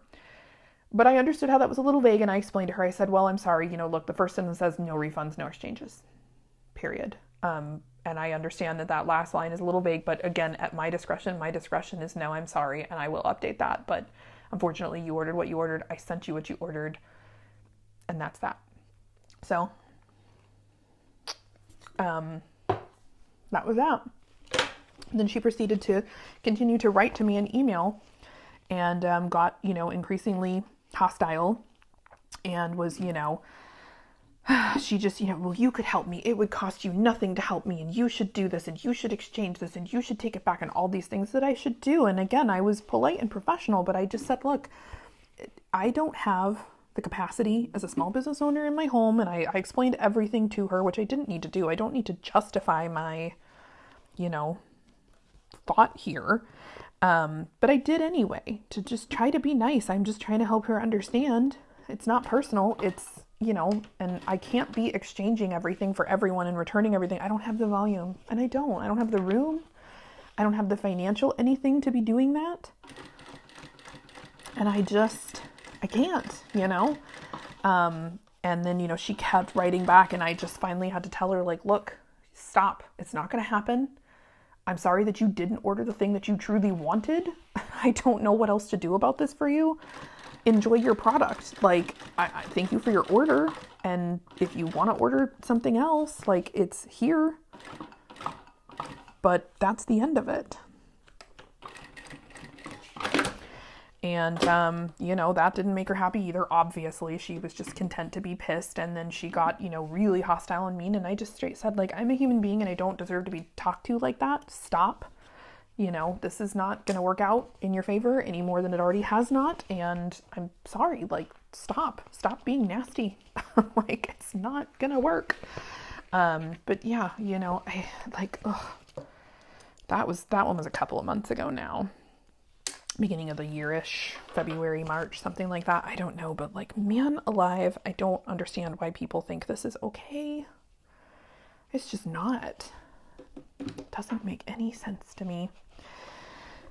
And I really would encourage you guys too. I mean, I don't think most of you who are here hanging out and who are patroning these small businesses, myself included, are acting this way, but like, please don't. And I say please, not because I'm begging you or anything else, but like, if you want to shop at my business, you're not going to act like that and still shop at my business. I just won't take your money. So that's it. Pretty dang simple. So, and I'm sure some of you have kind of changed hands since hopping on here. We've been talking about a lot of stuff. I've just been kind of slow and steady sewing, frankly, because I just don't really have a whole lot of energy in me at this point. But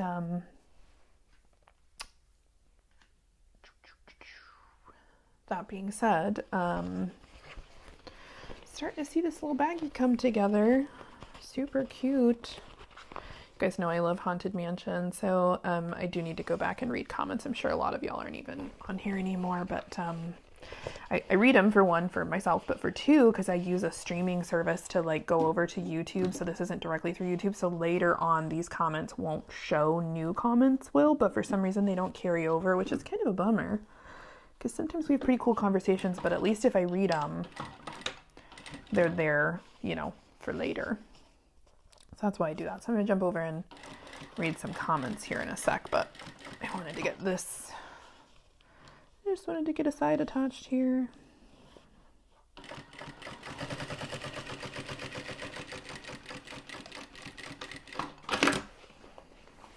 I really do love this little bag. It's been years since I've been making them recently, but it's been years since I've made one. The first one I ever made was like so convoluted and fun, and I really put in like tons of details on it, and I love that bag. And I was recently just thinking I had to hand do all that stuff. Like I put together these hand ticked, like these stripes of vinyl, and I attached them all to make like a big piece, and then I hand ticked all of the little edges with like fun stitching, and it was really detailed. I embroidered a patch to put on it, and I did all this stuff. It was Harry Potter themed. This is probably like, I don't know, maybe 2021, something like that. It was a long time ago now. 7 billion lifetimes ago. And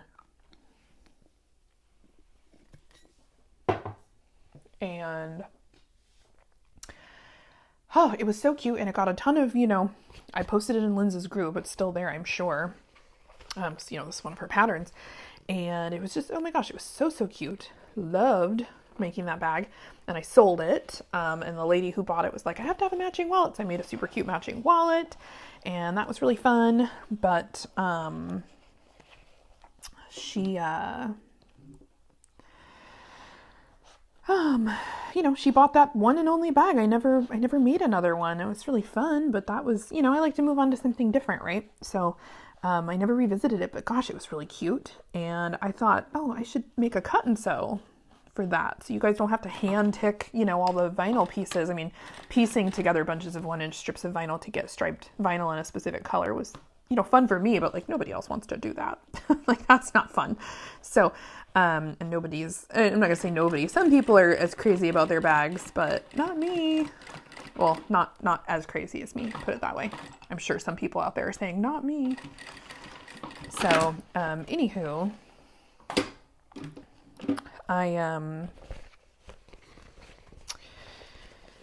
I was just thinking about that the other day, like, oh, I should develop a little cut and sew for that. So when I get some extra time, the sub boxes keep me really busy, and they do take seriously tons of hours to put together. And between that and retail, which, shout out to, I value everybody who's here truly, because it's a great little community. It's a great little space to be. And up until, like I said recently, I've made it many years on my corner of the internet, without cruddy people for the most part. I mean, anyone who's been around here long enough, I've had my share of some crappy people in my life, but they're gone now, thank goodness, and I don't have to deal with any of that anymore. But that was, a hard time some years back now, and I'm glad that those people exited stage left and have not reared their heads again and whatever. But that being said, it's typically pretty kind of quiet around here. I mean, for the most part, really, it is, I promise. Like, I don't do a whole lot. I just work a lot and find new product and focus on my business and try to just mind my own. And that's kind of just it. Like, chat with you guys on the side about all kinds of stuff, your life, my life, animals, business things, sewing projects. Kind of close to the camera here, sorry. But yeah, I don't know. Lately, my little corner of the internet seems to have been invaded a bit, and that kind of stinks. And again, like I said, I would encourage those people. I love when they say things to me, like after being all nasty, I'll never place another order with you. Okay, good. I am thrilled. Thank you. I would love if you would just absolutely forget my number, please and thank you. I don't ever want to see or hear from you again. Like, is that a threat? Like, I always think of stuff like that. I'm kind of sarcastic, and I'm a little more than kind of sarcastic. I'm pretty sarcastic in my head, man. The things I want to say but don't, like, but I just think, sometimes I want to write back when they say, I'm never going to place another order with you again. And I just want to write back and say, oh my gosh, do you promise? Like, do you swear? Ugh. Okay, I'm going to reveal that in a hot segundo, but I'm going to take my mic off here. I have to go to the restroom. I also want to grab a thicker straw. I made myself just berries and banana and yogurt in a smoothie, but I made it really thick, and I can't drink it. it's too thick for the straw. So I'll be back. BRB, 2-minute break.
part about this bag, my little bag back.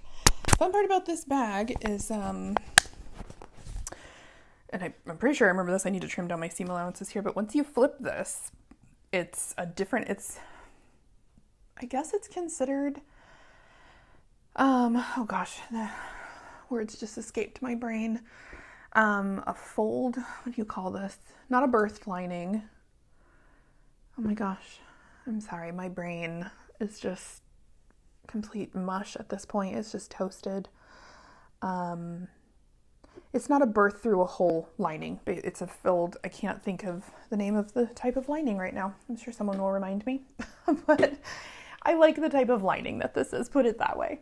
I'm going to take a pause here for like a quick second, and I'm going to read through the comments because you guys have been commenting, and I think a lot of you are still here, but yeah, this has just been, it's been nice to hang out and chat. I mean, I wish that it was all like happy sunshine rose kind of things. I do have some other good news. We'll get through this part, I suppose, because I know this is going to kind of make us circle back to some of the things from before. But yeah, anyway, I'm going to try to read through these. So I said hi to Robbie. We kind of talked about that. Minnie in the Mountain, so that was Jen. Hi, Jen. And let's see. Zen Luck said hi. And Minnie in the Mountains, Jen said worst thing ever to go through. I'm not sure which thing she was talking about. Again, just circling back in case some people have switched on here. I want to kind of give that warning because I know it's hard stuff to hear about that you don't necessarily want to hear about, or it could be something you're going through and that makes it tougher. So we were speaking earlier at the beginning of this that I suffered a miscarriage in June, and on Tuesday had to put my cat down. So sorry. It's one of those things. It's and I know I'm not the only person to suffer from this, but it's like when you're not really like recovered from something all the way, and something kind of sets you off, and then it makes you get like choked up, or you start thinking about it or whatever. So Jen was talking about one of the two of those things. I'm not sure which, but yeah, they're both basically the worst thing to go through. I'm not honestly sure which one. They're both pretty horrific in their own way. Having to hold your fur kiddo in your arms and let them go is honestly pretty traumatic. I gotta be honest with you. I've gone through some stuff in my life, some pretty horrible, awful things perpetrated by other human beings, frankly, and lots of bad family stuff and not great things. I've seen some stuff that not everybody can kind of claim, which is good. I wouldn't wish a lot of it on really anybody, even somebody I didn't like. And having to say your final farewells to anybody, I think there's something just traumatic inherently about watching the life leave someone or something. I really feel that, having done that twice now. I've never watched a person pass away. I've never had that. I was never privileged enough to get to know any of my extended family, and my nuclear family is not anybody I have contact with anymore for good reason. So I'm not sure if that is an experience I will ever have to have.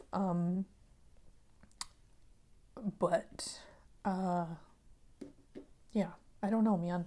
There's just something. I don't know how to explain it. Maybe one of you has a better way of explaining this, or have you seen something written in an eloquent way to talk about this or something, but it really affects, I don't know. It just does something to you. My soul feels different. My person feels different, and it's outside of the grief, I truly think. It seems like it's, I don't know. I don't know how to explain it, but it's not good. I don't know. I was talking to my husband about it, and as much of a not eloquent way as I'm talking about it right now, and just wondering, like, I don't mean to trivialize other people's experiences with like war or anything like that, because this isn't the same. However, I am starting to further understand some small parts of PTSD, I think, and just it's some of it, I'm sure, is about the violence and war itself, but I do think that a portion of that is just dealing with death on such a personal and upfront, right in your face scale. Just the sheer thing of like watching the life leave someone or something, and especially when it's somebody that you love or have, you know, companionship, friendship, anything with. I don't know. That's something else. And yeah, I don't know. That's all I have to say about that. I don't know. It's just very, very hard. And I cannot imagine what this would be like as a person taking care of your parent that you have a good relationship with, that you love, that loves you, and, you know, or even your child, because I know that people go through that kind of loss with, you know, cancer and other things. I don't know. I don't know how you do that. So, yeah. Anyway, just kind of continuing through the comments. Tina was here. I don't know if she still is. Hi, Tina. Tina and I go way back like recliners. Not exactly, but I think Tina was like one of my first customers at my first ever booth years ago, and oh my gosh, love seeing Tina. Love seeing all of you guys, but you know, some of those things, you got like special memories and things with people. And forever now with Robbie, like we were saying earlier, Vegas buddies, I'm gonna just remember her running up to the booth and going, "Hi, I'm Robbie," and just like attacking me with a big hug. It was perfect. It was absolutely perfect. I needed that more than you can understand. I mean, maybe you can understand now, but anyway, so Adriana Johnson, she said hi earlier. She was the one that was saying she loves the fabric. I love the fabric too. I love Haunted Mansion. She said, "I'm so sorry you're going through this, and I'm praying for you." Thank you very much. That's very appreciated. Any kind of good thoughts, positive vibes, I don't know, just anything. If you could send out a wall of protection around my emails and inbox, that'd be cool too. I'll take that. I'll take anything at this point. Anyway, so Jen, Minnie in the Mountains, she said, "You guys need a break so freaking bad, and your beautiful weight means nothing when you're going through shit," which she's totally right. I'm not. My IVF doctor keeps asking me, you know, "How are you holding up? And, you know, how's the weight? How's your body? How's this? How's that?" And I just tell her, like, well, I mean, it's not great, but, you know, it is what it is. Like, vanity and weight are not exactly my, you know, my concerns right now, right? I turned it. She cute. I wish I could zoom out. I don't really have a good way. I can try to pull back a little bit. Is that better, worse, same, something? So hopefully you can see it. I mean, the Monroe is a really little bag. Like, I got big hands, but that's a really little bag. And then I have my cute little pocket on the other side. My little slip pocket. The colors on this thread really do make me quite happy. So now I've got to do some liner. I actually need to do the zipper panel too. I'm avoiding doing that. I don't even know if I want to do it on camera because my brain is such a mush bucket at this point. I feel like I'm going to screw it up, but I mean, it's not hard. It's just a lot of little steps, but we'll get to that in a minute.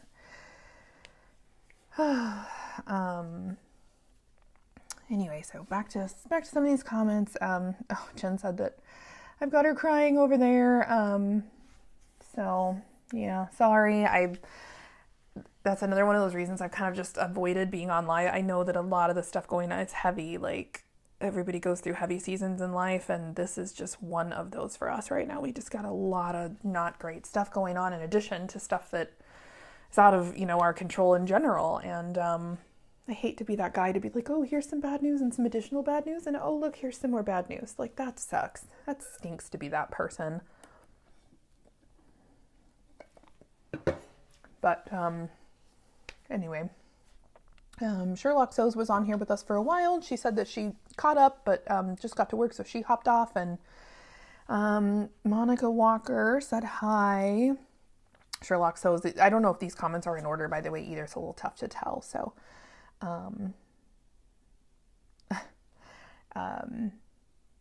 she says, I usually give sellers and businesses 2 weeks to ship to me unless the seller or business states otherwise, which, I mean, yeah, absolutely. But no, I never take that long. I mean, we did run up against that with the Julie Jetsetter templates when we launched those. The response for that was just really overwhelming. And trust me when I say I was literally running my laser for templates like 12 hours a day.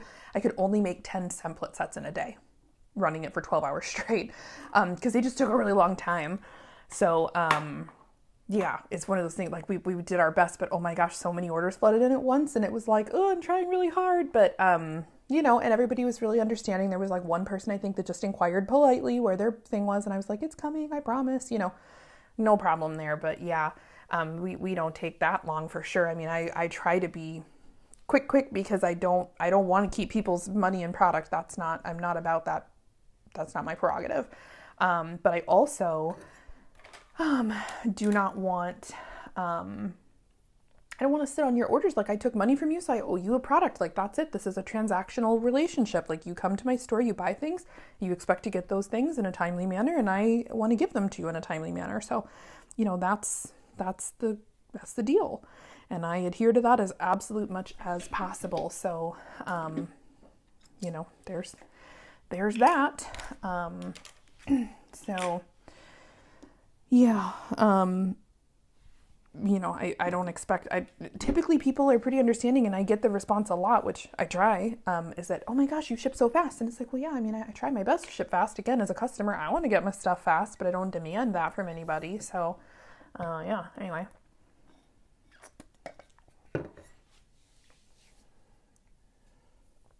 Let's see, so Tina says, I absolutely love it. I don't know if she was talking about this bag or something else, but she says, my box took a vacation. It made it to Shreveport, but then decided to go to Houston. Yeah, I mean, I've seen a lot of that. I gotta be honest, I don't want to, excuse me, I don't want to be real political or anything, but just the general climate out there at this point with making so many cuts to lots of government programs, part of that is the post office. And I think we're going to, unfortunately, see more of this as time goes on. They're cutting branches and then cutting staffing. And I have been doing this for a while. And even before being public facing, I was still dealing a lot with mail and clients and mailing stuff. I've not seen what I've been seeing, you know, in the last probably 3 months solidly. Lots of delays on packages, lots of jumping all over the place. Like, it needs to go from me in Texas to you in Arizona, and it goes to like tons of other places and then back. I have a package right now that I don't remember where the destination was, but it's in the US. I'm in Texas. It shipped from me in Texas, went to Colorado, jumped around Colorado, back to Texas, jumped around Texas a whole bunch here, and is now back on its way to its destination. And there's just nothing I can do about that. I don't know why that's happening, and I don't know. And all I can do is say, use your tracking and file a missing or an informed delivery claim. You have insurance. You always have insurance. I never ship without insurance. So you're taken care of. And if for some reason USPS will not take care of you, like I will do my best to take care, but we have to go through the proper, you know, channels first. So I never leave anybody hanging. I've never done that, and I won't. So anyway, Sonia jumped on. She said, hey, hi, Sonia. I hope you're doing good. I hope the husband is doing good. I hope everybody's doing good. Lindiana Jones. Oh, that's a cute name. That's pretty funny. She said, you aren't Amazon. What do people expect? I don't know what people expect. I truly, if this whole conversation has proven anything, it is that I don't know what people expect. Period, full stop. I have no clue, because they're mad at me when I ship them what they order. They're mad at me when USPS screws up their package. They're mad at me when they enter for a mystery box subscription and then are mad that they didn't like the mystery. I don't know what people expect. I don't know. Truly, if no truer words or an expression has ever been uttered that I don't know what people want. Anyway, she says, life is crazy. I'm finding people are taking their frustrations out on others, and I'm sorry people are doing that to you. I totally agree with you. I really do think that's a big portion. I think people are unhappy, and I get it. I have the same huge grocery bills. I have the same stuff going on. And from the business side of things, again, I don't want to bring too much of this stuff out there, but if you're not aware, or you are aware and you already know, this tariff situation, I announced the subscription box I had been planning since last year. In secret, I'd been working on all the details of it and doing all this stuff, right? Pre-planning all of it out. I made storyboards for each month with each pattern and the art I'm using for it and the zipper tape and all the extras and everything that goes with it, right? I planned all of these out well in advance. It's part of the curation process. And so I do all of that and announce it. And I'm like, oh my gosh, guys, I'm finally ready to reveal this. And it's so great and amazing and wonderful. And I hope you love it. And after I announced the fixed price of $75, which includes everything, my costs to ship, put it together, everything. I come up with this price point that's good for my business and hopefully good for everyone else. And then the tariffs get announced. And everything since then from a business standpoint has been absolutely topsy-turvy. Other countries and ports and places are not necessarily honoring what they're supposed to. When tariffs were put on a pause, they were not necessarily honoring that, so they were still trying to implement them, even though it's been a mess. It's been a total mess from a business standpoint, and there's not really anything we can do about it. We just are on the hook, and we have to pay what we were told to pay, and that includes if there's extra fees and other stuff. It's honestly been a nightmare. And I gotta tell you, that's why when I reopened New Seats, I had to raise the price. It went from $75 for the original subscribers. And I also did a deal in the beginning for anyone who wanted to prepay for the whole subscription. It ended up being $68 a box. They got a massive discount for prepaying. And I did all of that with, just not knowing what was on the horizon, and that's fine. That's business. You gotta just try to roll with it, but it's not great. So just do what you can. I made a guarantee that I said I would ship you this box for $75, and I have not raised my website prices in many years. And when I have, just recently, it's been like by nickels, pennies, quarters, just to try to stem the flow a little bit of keep things going. But I've tried not to raise things crazy because I know everyone is struggling. I'm struggling too.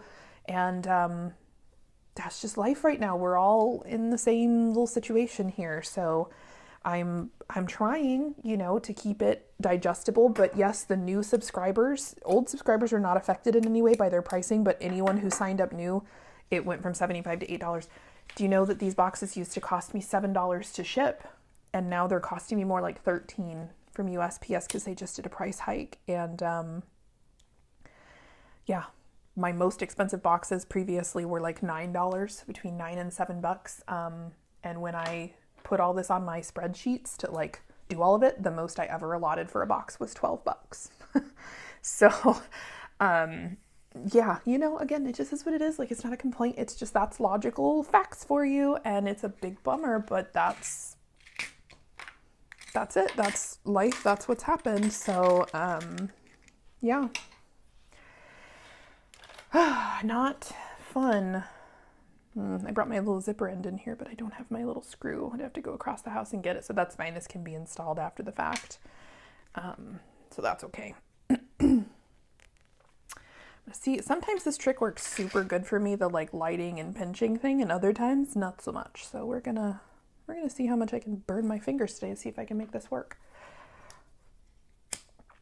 I don't really live and die by this trick. It works okay. I think it kind of depends on the zipper tape. Some of them melt a little better than others. Some of them want to cooperate better. And then I've had them where they melt like this really nice, and then they kind of bust off like halfway through your sewing.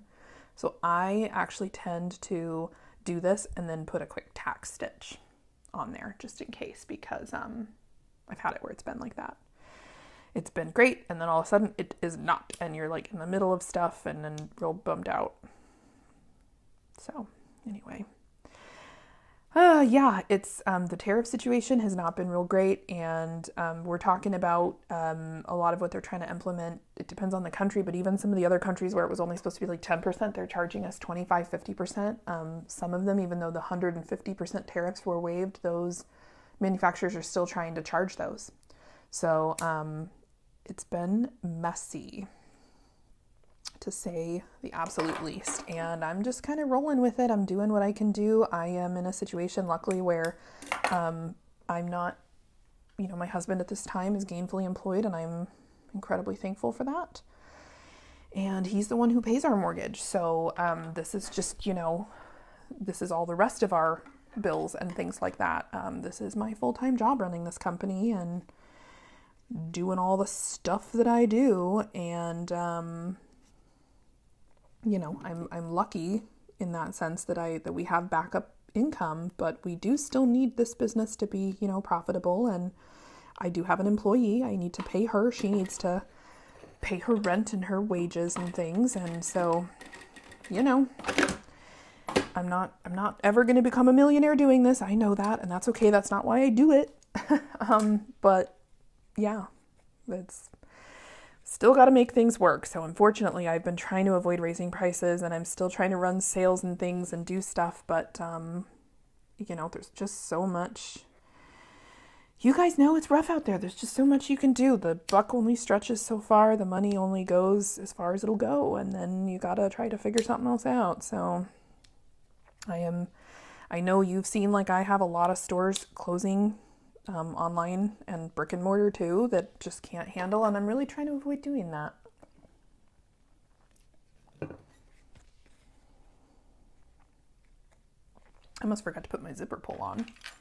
I ran out of Haunted Mansion zipper pulls, which is a bummer, but I have this gunmetal Mickey, so I'm going to use him because that still works. This little stitch I'm just doing over here is totally in the seam allowance, and you don't have to do that, but I just hate when stuff comes apart. It's a bummer, and my little ends there are not quite as even as I want them to be either. So when I zip this up, I'm gonna readjust that, and then I can just clip from back here. If I unzip these pieces, and I already forgot which side was longer. This side was a little bit longer. If I thread it specifically, I can kind of fix my little issue. If I can't, I can always cut the ends and cut another piece too, but I don't want to. So if I just thread the one side on too a little uneven, I'm hoping that will fix it. That might be too much. Yeah, that was too much. That's too much. So we just really need to misalign it by, I think, 1. And then we'll trim it off, and that'll be that. So yeah, this, leave it to me to announce a fixed cost subscription experience. Now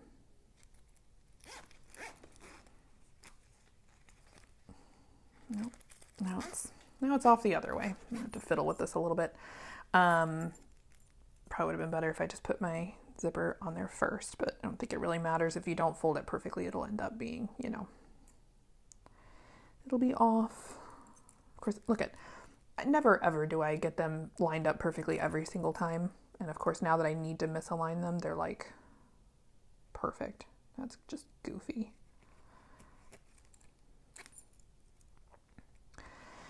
Oi. Anyway, yeah, I almost, said, hey, sorry, we have to raise the price, because I think seriously, we started the subscription sign-up boxes for the curated experience. We started it, and it was 2 days later. We were opening signups for the month, and I think 2 days later, the tariffs were announced for the first time, and it was oh my gosh. So luckily, most of the stuff that I create, oh my gosh, on this box is manufactured in-house, but there's still things I have to get that I don't make hardware. I just have a manufacturer. And even the vinyl that I print on, things like that, these materials have to, they're globally sourced. Some of them are from the United States. I try my best. Oh my gosh, I'm never going to get this crooked enough. I might just cut it off and start over. What a pain. Because now I think it's going to be 2 misaligned. I just need one little tooth. I might actually, we'll see if this is good, but see, is that? I can't tell. I could just cut off one tooth. I think that's as good as it's going to get. I think the problem is I kind of sewed that a little crooked and dorky.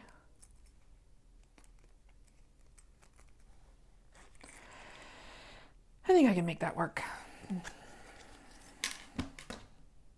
I think it's fine. It'll be fine. Oh, I lost a zipper panel. Come back. Come back, little zipper panel. Okay, there we go. I just made one of these the other day, and it's not a hard thing. It just, you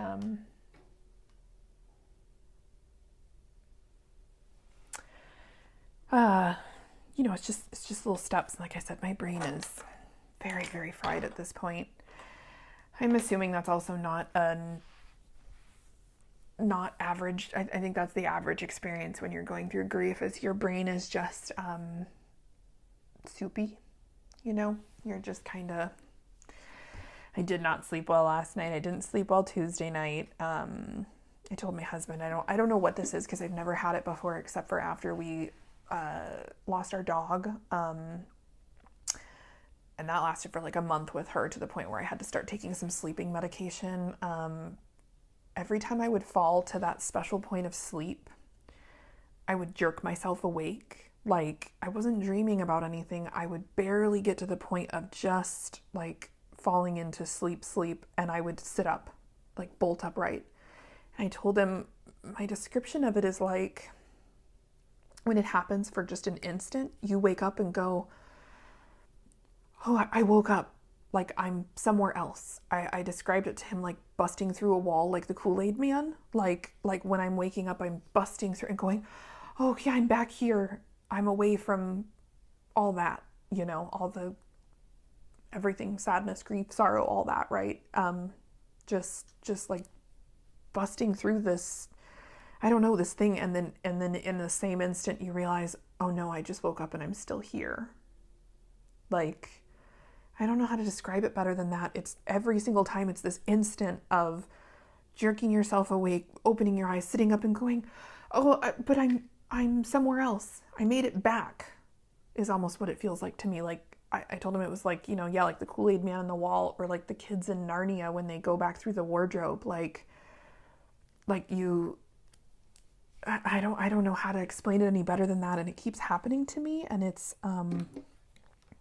difficult, and it almost feels like a bad trick every single time it happens, multiple times a night, when you're like trying to, you know, I don't know, go to sleep, and then you can't get any relief there, but then you keep playing this weird dirty trick on yourself. I don't know. So yeah, weird. I think this is the part I remember I need to make some marks on the back of here, so I'm going to use my little Heartwood and Hide handy dandy super cute little ruler again. Just make some little marks. I got to look up on this pattern and remember how to do it. And you know, to be honest, last time I did these,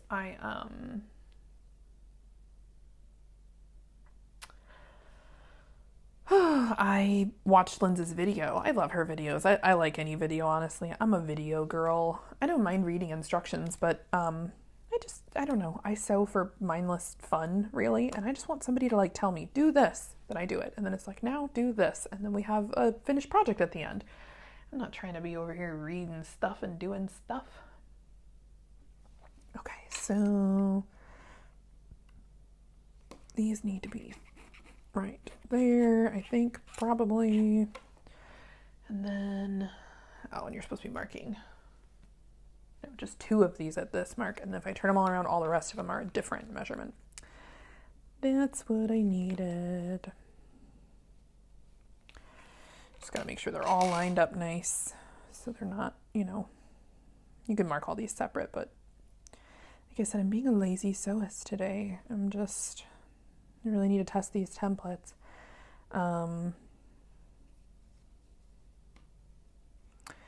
I gotta test these templates. The really good news about everything right now, so it's most unfortunate timing, my husband and I were big Disney people. We actually booked this. We're about to take a cruise. Jen made a comment earlier. You guys need a break so bad, and I gotta be honest. I mean, I'm looking forward to the break, but I'm also sad to leave my house. I'm feeling very. I don't know. I feel like when I'm out of my house, there's a bit of relief, because when I'm here, all I think about is my missing little chatty kitty cat. Her, presence and warmth and everything is just really missed.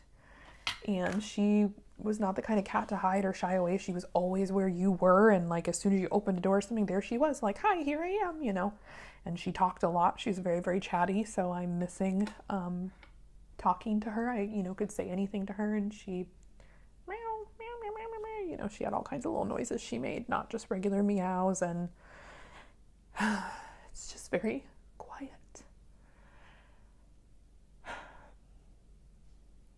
Anyway, so I do need a break, but I'm feeling very, I don't know, not great, kind of guilty, kind of weird about leaving. And I'm feeling very, oh gosh, I don't know, just, it's all very difficult. And I don't love that. So, oh, yeah, I don't know. It's a lot. All of it. As an aside, my little phone here that I'm streaming with is about to expire, and I'm going to need to move this for a second. So I'm so sorry to move you guys for a moment, but I got to put this little battery thinger on here and turn it on and all that good stuff. I can see the comments here. Indiana Jones, she said, I haven't slept well since my husband died in 2023. Oh, I'm sorry. Oh my gosh. I gotta tell you, as morbid or terrible as this is, or try to turn this battery thing on here. I don't know how to turn it on. How do I turn this on? Are you on, little battery? I don't have a charger in here that will reach, so I'm using this like battery case thing. I'm gonna have to go find a cord. Here we go, now it's on. Oh, are you on? Charge.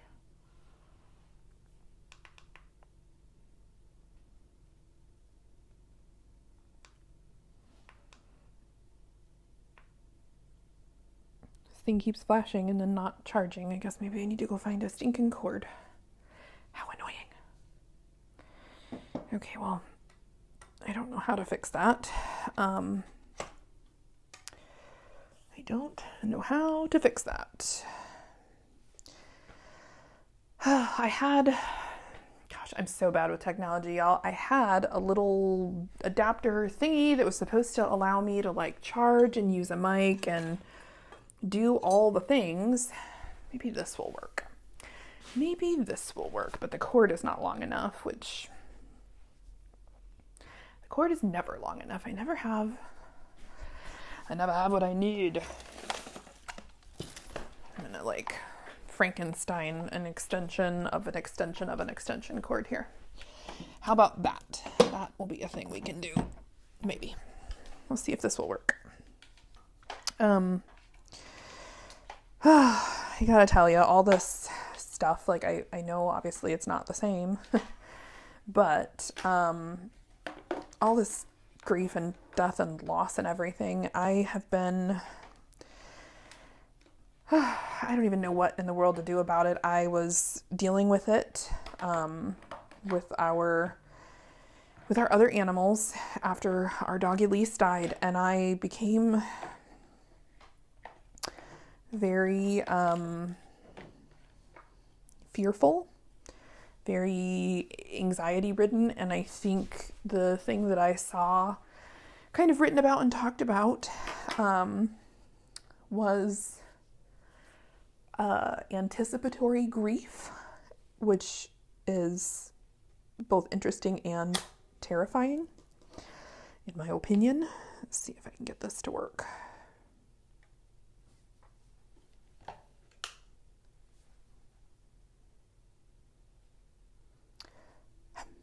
Why is this not charging? There we go. Now it's charging. Hopefully it will charge relatively quickly. I don't know how to make this charge. I might have to just like lay this here. I just hope it doesn't move. I am not so pleased with this little canvas light. It's got kind of a dumb mount, and if there's anything plugged in on the phone, you can't mount it. So I don't know. It's one of these, this canvas brand, and I'm just not. Truth be told, when I used to film videos and stuff like this, I used to literally set this on top of a clear ruler and a stack of books, like looking through it, and it worked so much better. This is just silly. I don't have a way to prop this up now.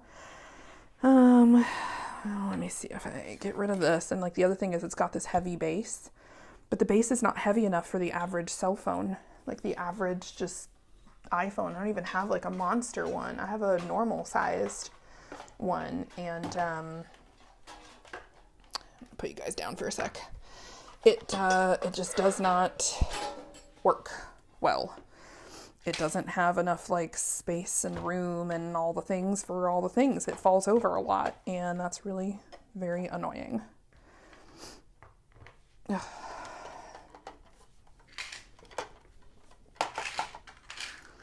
Spilling hardware everywhere. We're just having like a whole time over here. Okay, so I think I figured out a solution, maybe.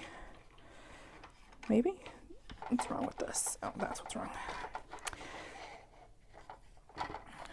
So let me see if I can put this without spilling all my hardware everywhere. Maybe I can do this, and then I'll have to readjust.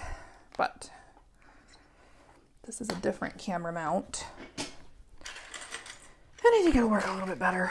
And then we can pull back from this whole situation a little bit too, maybe, because we're like really, really zoomed in here. Oy. Okay, well, how's that? Maybe better, somewhat, kind of, hopefully.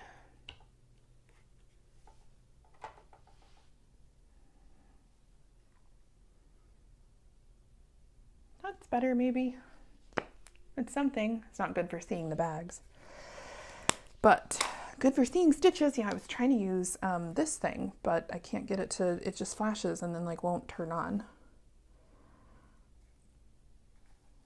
I used to have a battery case that was built right into my phone, and oh my gosh, do I miss it? And they stopped making them. It was an Apple brand one, and it was like all self-managing. It was so much better than all the other ones on the market.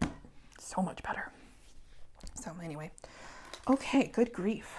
That was a very long way to go, and now I'm afraid you don't have as good of a view, but you know, this is a tutorial anyway, so. Anyway. All right, I gotta pull up a pattern over here and figure out what in the world I am doing. Taping. We are taping things.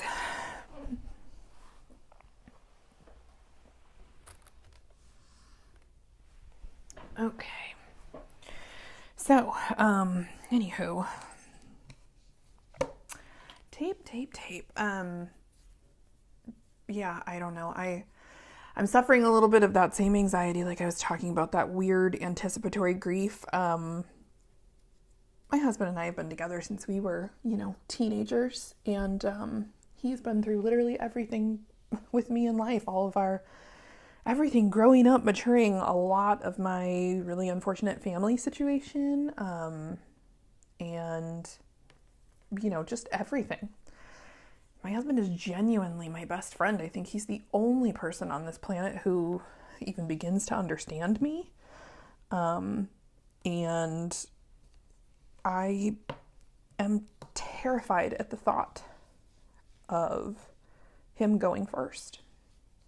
And I know that that's what statistics say too, that that's what's going to happen. I'm terrified of that thought. And I became sort of a little crippled by that after losing Elise. My husband and I had her whole life, and same with our cat, and same with our remaining dog. It's always been the 5 of us, pretty much. And there was not really a time when we were not all, together And my husband and I, when we were really young, went through a bit of a rough patch, and I moved out into my own apartment when we were still teenagers, and we got back together pretty quick, and the animals stayed with him during that time, but they were still all there, still all together. I still saw them. We were still in contact. I mean, the whole thing was an exercise in futility anyway. Obviously, we stayed together and are together, but yeah, we've just never not been together. I've never known really a life, a very short life that was not very good, very healthy, very happy before my husband. I truly do credit him with, honestly saving my life, because without him, I would have had nowhere to go. I had a really unfortunate family situation, and like I said, I was on purpose. My parents kept us isolated from all of our extended family, so I don't know any of them. I wouldn't know how to contact them. All of that was very purposeful. It was a means of control in a bad environment, and it wasn't great. And my husband, took me in and took me away from all of that when I didn't have anywhere else to go. He didn't have to do that. I showed up on his doorstep, and I don't know. I try not to think about it. Obviously, nobody wants to dwell on that, but there are times, especially in states of grief like this, where all of a sudden I revert. I've never had that really before all of this, and before Elise a couple of years ago, and it just really messed me up. So I've had a little bit of that too, and I am absolutely terrified of what life is going to be like, and I hope that I never have to see that. And obviously I hope anybody doesn't have to live without their spouse or somebody that they love. I mean, I just, since you brought up your situation, which I'm so sorry for the loss of your husband, that's incredibly tragic. I don't know, it's just something that I've been thinking about again, unfortunately. And the thought of it is just absolutely terrifying and paralyzing at the same time. At this point in my life, he is one of my single greatest sources of joy and comfort and peace. Probably the biggest one, honestly. And it's absolutely terrifying to think about any of that not being a thing. So, yeah. Anticipatory grief is a very scary, frightening thing. I didn't even know that it was a thing. I couldn't figure out what was wrong with me the first time around with this and why I was more upset. Now this time around I've gotten acquainted and learned and all of that, and both for my animals and then also just other things in life. I think just being faced with major loss of any kind of woke that up, and it made me realize I have a lot of people around me that my husband included, that I really love and don't want to be without. Not only do I not want to be without my animal family, but my family that I've married into now, and that I've gained, and that includes my nuclear family here at home, my husband, and then my extended family on his side. And yeah, that's for anyone who doesn't know, that is a thing, anticipatory grief, and I think it can hit anybody who's experiencing tragedy or loss. And I never in a million years would have thought I'd be, sitting over a coffee or something crying about my husband dying when he's not doing that. That was very frightening to me. I was concerned, and while it is maybe an area of concern still, I understand that it is actually a very natural thing, anticipatory grief. But it's so, I don't know. The human mind and emotions are a really crazy thing, in my opinion, because there's a lot up there, man, and a lot that you don't know that's kind of hiding, I guess, that is possibly there, that could happen. Again, I never anticipated that was something I would think about. Why would I? But then it happens, and but am so sorry for your loss. I really am. I cannot imagine. I can't imagine it because I've imagined it a bunch of times, unfortunately, which is really morbid. And it seems pretty freaking awful. That's probably the best way I can describe that. Just running back to some comments, I missed this one. Tina said that this ruler from Heartwood and Hyde is her new favorite ruler, which I'm really glad. And she said she had to go buy some of the other rulers with the discount code, which is awesome. Yeah, Jade and Chris at Heartwood and Hyde are seriously some of the sweetest people. I have had the privilege of getting to know them as like peers in this business space, and I really just love them. They are just the kindest people, and I truly mean that, not in just like they're nice and say hi and smile and whatever, like in their hearts, like in their brains, the way that they think about things and how they treat people, and the empathy and consideration they have for others and just others' situations that they have nothing to do with, you know what I mean? Like just their very being of how they kind of operate and behave, if that makes any sense, is deeply kind and caring. And I feel very privileged to know them and very privileged to have gotten to kind of know them. And I love hanging out with them. They're so sweet. And yeah, just, I don't know, just really, really good people. And, you know, you probably know as well as I do that there's a shortage of people like that in the world, really. And they're the kind of people that make you want to be a better people yourself, right? Like, at least for me, I'm like, oh my gosh, you guys are just so nice and so kind and so like whatever. They're just so giving, and they're like the first to run over and help in like a time of need, and just they're just the best. And they make really great products too, so that's nice. But yeah, I don't know. It's really nice to have good people. Truly. Hold on, I need to read this little pattern blurb because I taped all my stuff off and did all my things here, and now I'm like, where am I? What am I doing? These two have the additional marks. I actually think the first time I made this recently, I don't know if I did it right. I mean, it came out right, but I think I made the wrong marks on here. So, exteriors are these ones are the exteriors. Yes, these ones are the liner ones, so those go over here. So we need the ones with the little double marks on them. On the opposite end, measure and make the marks. Did all that. We already did that. So you need one of these. Okay, so you're making pairs. That's what we're doing. And then 90-degree fold this line. So we're taking this, we're working wrong side. I'm gonna need some tape here in a minute. Sew along this, flip it open. What? Okay, hold on. I'm gonna have to read this like 3 or 4 times. I just made one of these like literally a week ago. Why don't I remember this? I don't remember last week at all. That's why I don't remember this. One of the zipper panels, lay it right sides together on top of, take one of these zipper panel exteriors. That's this thing with this line and the fold. Okay, so I did have it the right way. And then this goes here. And I think we're sewing on that line. Is that what's going on? Maybe. Flip it open, 90-degree fold. Lindsay, it's like you're saying something to me and I can't understand it. My brain is just, I'm reading every line, and it is like, I'm looking at the pictures. I'm not getting it. What is happening? Am I just sewing on that line? I think I'm just sewing on that line. I think that's what we're doing. What I don't get is I cut all of these the same. I think she just had me mark out a seam allowance. I think that's what's going on here.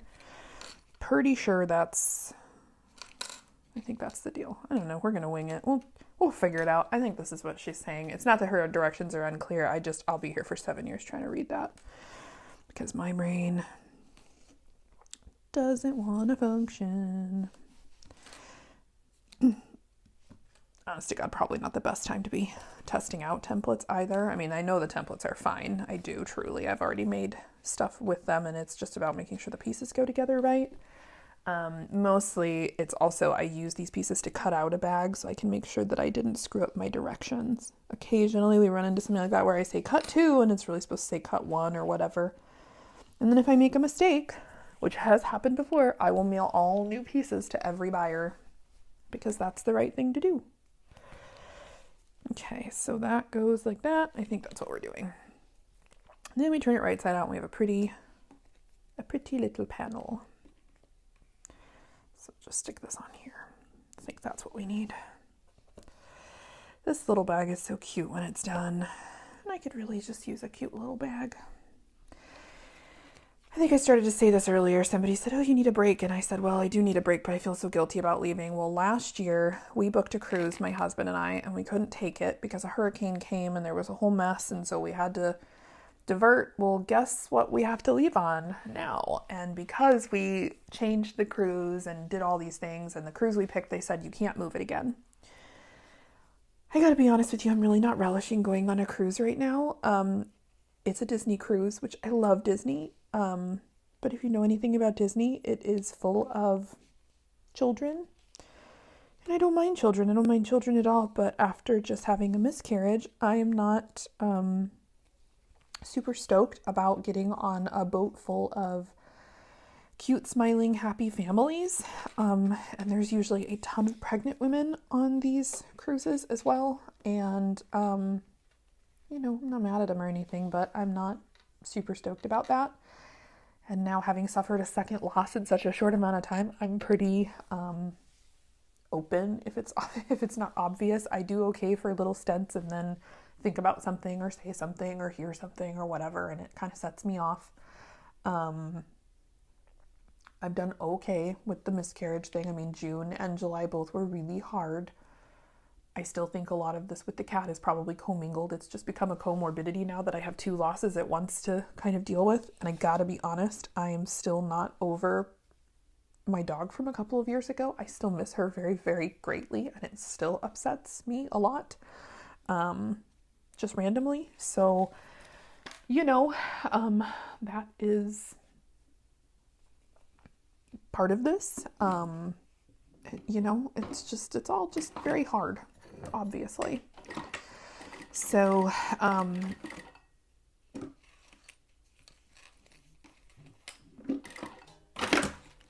could have pivoted there, but I went too far. Anyway, yeah, I don't know. I'm glad to get away. I wish that I could move this cruise because I would not be leaving right now. This is not a great time to leave for any reason, really. As a side note,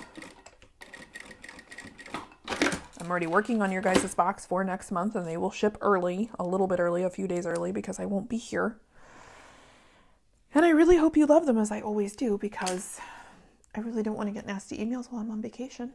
I don't want them ever, but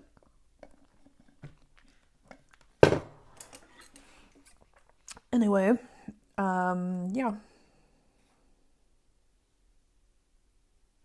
Do you know, I think I just did that wrong. Pretty sure I did. In fact, I know I did. So we made the 90-degree corner. Why in the world did I just sew that into a seam like a doofus? Oh, it's fine. I'll just unpick it.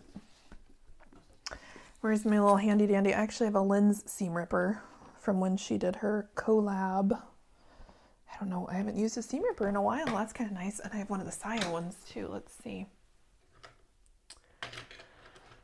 If I were a seam ripper, where would I be? I just now realized that I totally biffed that, which is okay. I can fix that one pretty easy. It happens to the best of us, and I am certainly not anything close to the best of us. So if it can happen to me, it can happen to anybody. It might have some holes in my vinyl, but that's okay. I'll just take a slightly larger seam allowance to cover them if I don't hit them. That's not that big of a deal.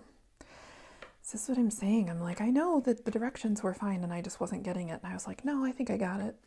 I didn't got it. Oops.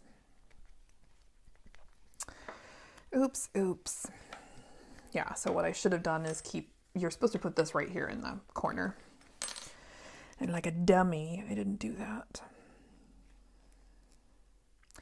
Well, on a separate, completely sort of unrelated to all of this stuff, which is also one of the reasons it's not a great time to leave, but obviously we're just going to take this vacation because we prepaid for it. We paid for it last year. Then never got to take it, had to move it, and so it'll be nice to get away, and if I just have to stay in the room and I can't handle being around other people, then that's what I'll do, because that's the responsible thing to do, is to keep your stuff away from, I don't want to affect anybody else's vacation. I don't want to, it's not their fault. They're all cute and happy and pregnant with their families and stuff. So I can't be mad at them for it, but, we'll see how I do. And I'm hoping I'll be okay. I think I will be. I did say to my husband the other day, I was thinking about this, and I thought, oh, but it's Disney, their slogans like the happiest place on earth. And I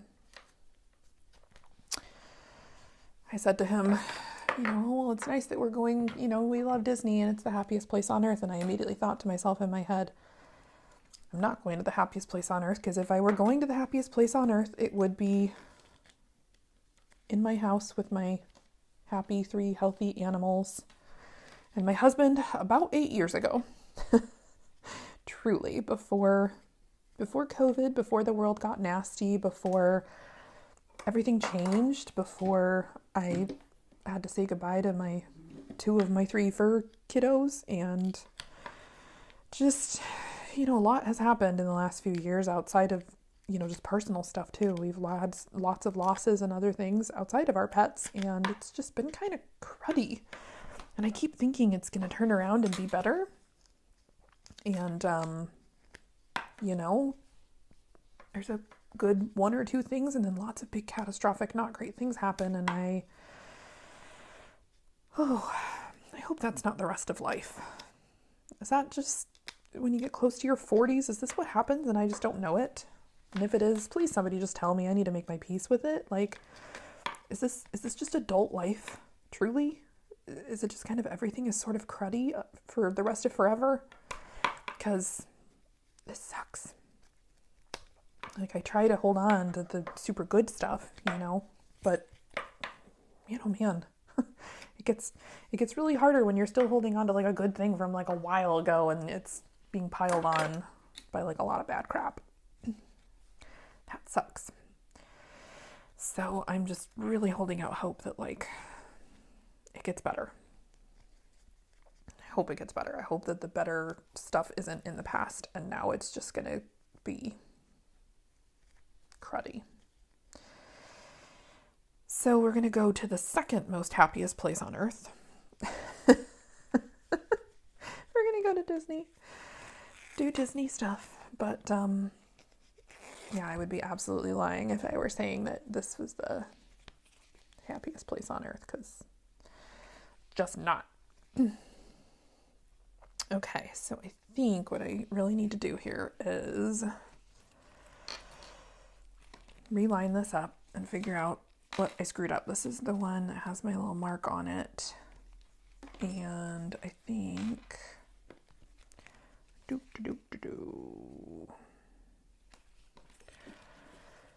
I literally just made one of these the other day. I can't believe that I can't figure out how to do this.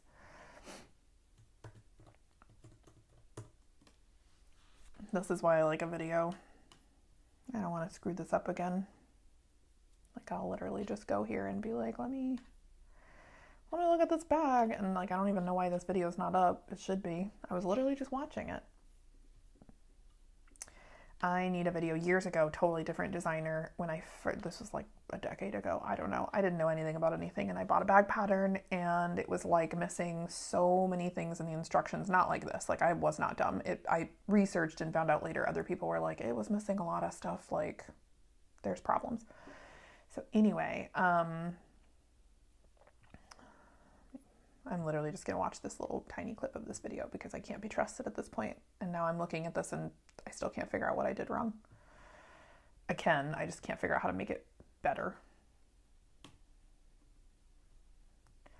Anyway, I need a video. And now I will not buy a pattern if it doesn't have a video.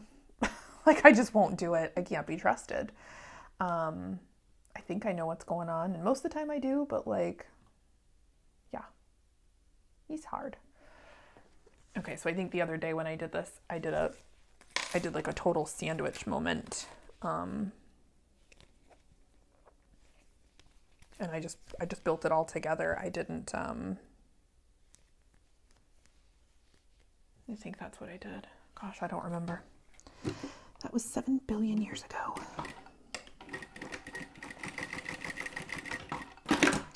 So the good news is, let me make sure really quick that I covered my holes, and I did. Yay!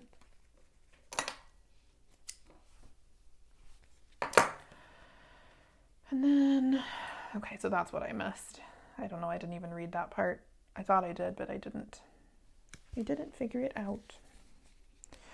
This makes way more sense. If you just follow the pattern, guys, it'll be way better.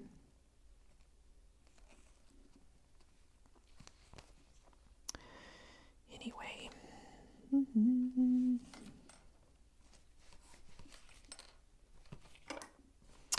Okay, that makes way more sense. I think I put this up a little too high though. It's gotta be squished in the corner, not over the corner. I think I saw somewhere in the bagosphere the other day where, I think it was Saya, but I don't remember, so somebody can correct me. She made this bag.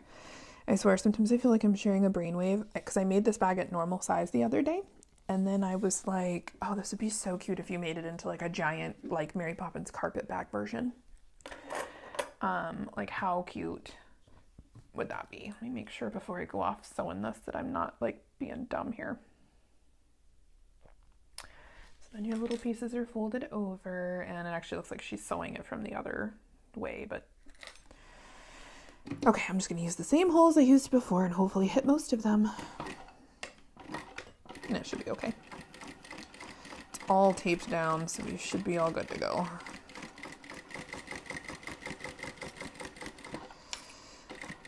What a goober I am. Hey, there we go. That's way better. Because I was thinking, I realized my mistake, because I said, you know, when I went to trim this out and turn it the other day, I scooped this corner, and I'm thinking, how did I scoop that corner if I sewed the zipper into it like a dingus? So, anyway, okay. Thanks, Lindsay's video. Oi. And somebody did correct me. I think it might have been Ms. Lindiana. She said a drop-in liner. So I think this is technically a drop-in liner. It's done a little different. Instead of folding the liner and putting it in, you're putting the liner in and then just folding the bag over on it, which I really like. And so if you have kind of more fragile vinyls, or like, you know how sometimes you have stuff that just doesn't like to be birthed and it doesn't look as good after? This is a perfect bag for that, because you only have to turn things once and then you just kind of stick your lining in there and you don't have to squish it through a little tiny hole. So I really like that about this bag. That's what I was trying to say earlier and couldn't get there. That train never arrived in the station, or it arrived now, but it's very late. So, anyway, she said, yay, another template for me to get from you. Oh, let's see. She also said, love is love, be it a cat, a dog, a child, a spouse. You loved your kitty and you miss her. I do. A lot. She said, I still cry about mine that passed a few years ago, and she would sleep with me. So, yep. Yeah, it's been, gosh, what, 2.5 years or so. Just maybe shy or right around 2.5 years with Elise, and I just don't ever think I'm going to get over it, unfortunately. I don't know. Yeah, I don't know. And I told my husband this too when we were talking about it. I said, I just do not understand. I do understand. I don't mean it in a judging way, but I got all 3 of these animals, 2 years apart.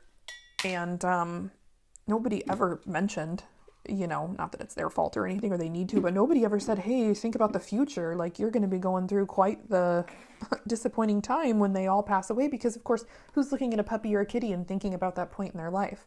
Nobody.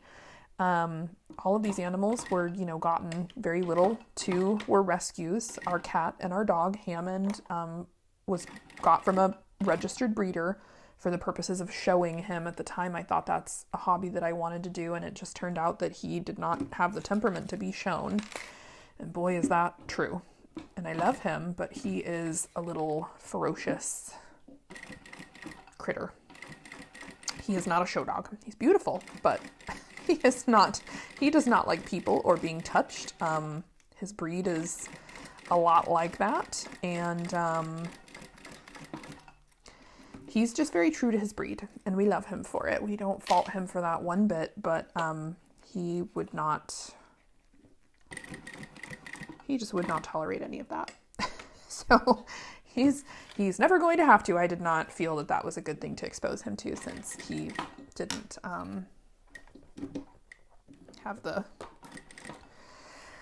did not have the temperament for it. So anyway, but that's the only reason he was also, not a rescue, because he's a purebred little boy, and he was supposed to be trained to do all that, and it did not work out well at all to be doing that training. So we stopped and just said, okie doke, we'll just be a regular pet. But he's still a super sweet boy, and we love him. Okay, hey, look, I made a zipper panel. I finally figured it out. Hooray. It only took me way too long. Oh, good grief. Okay, well, let's see if I can do this one and remember what I literally just did. We put these 2 panels together, and we use this little mark to sew down the middle, and then we sandwich our zipper, and off we go. And now that I am doing this, I do remember doing this the other day. I just,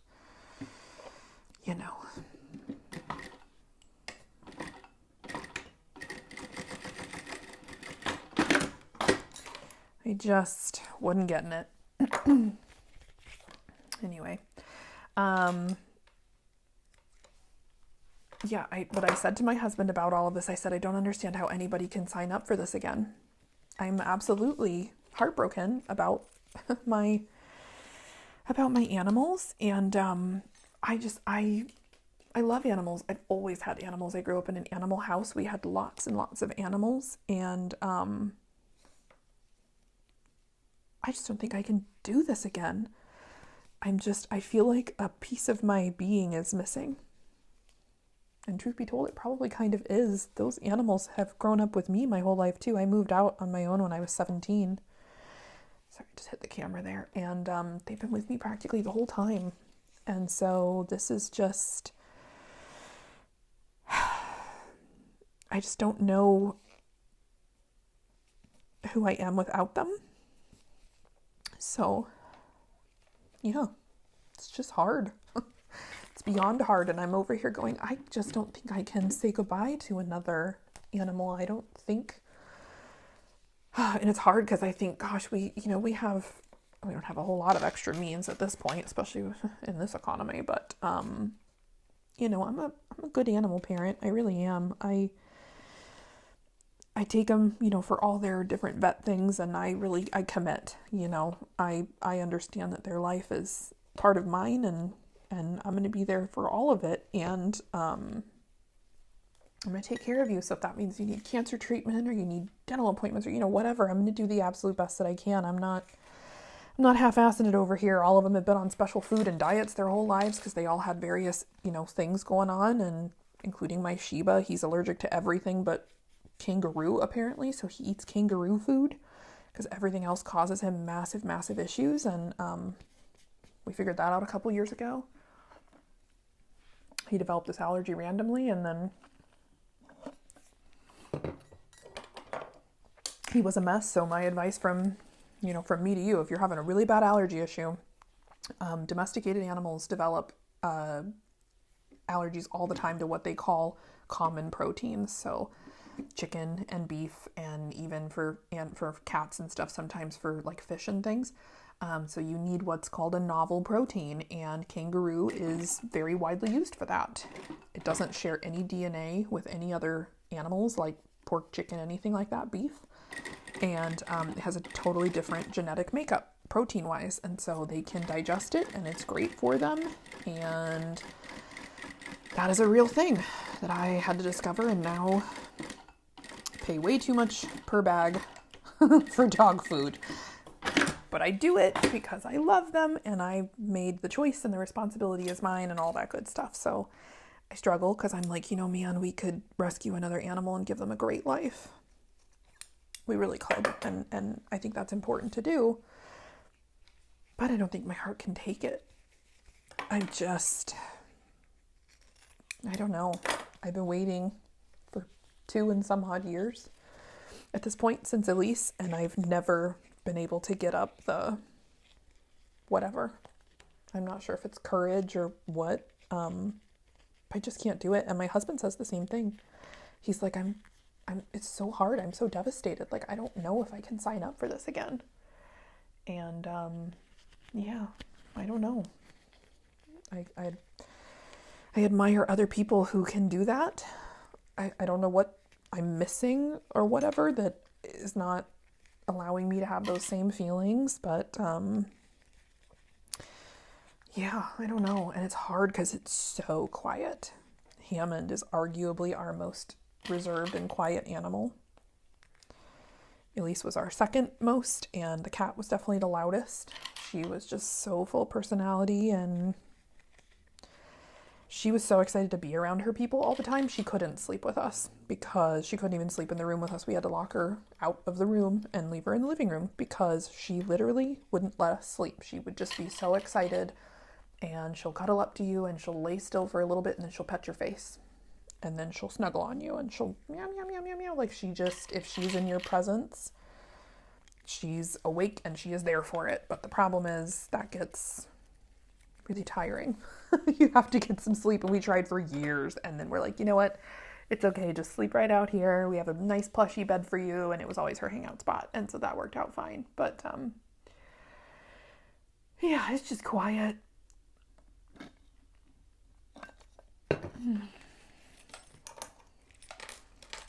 It is just quiet, too quiet. And that also makes it harder to kind of, be alone with all your thoughts and stuff. All these thoughts of like, oh, I miss everything, my animals, my former life, my everything. I don't know.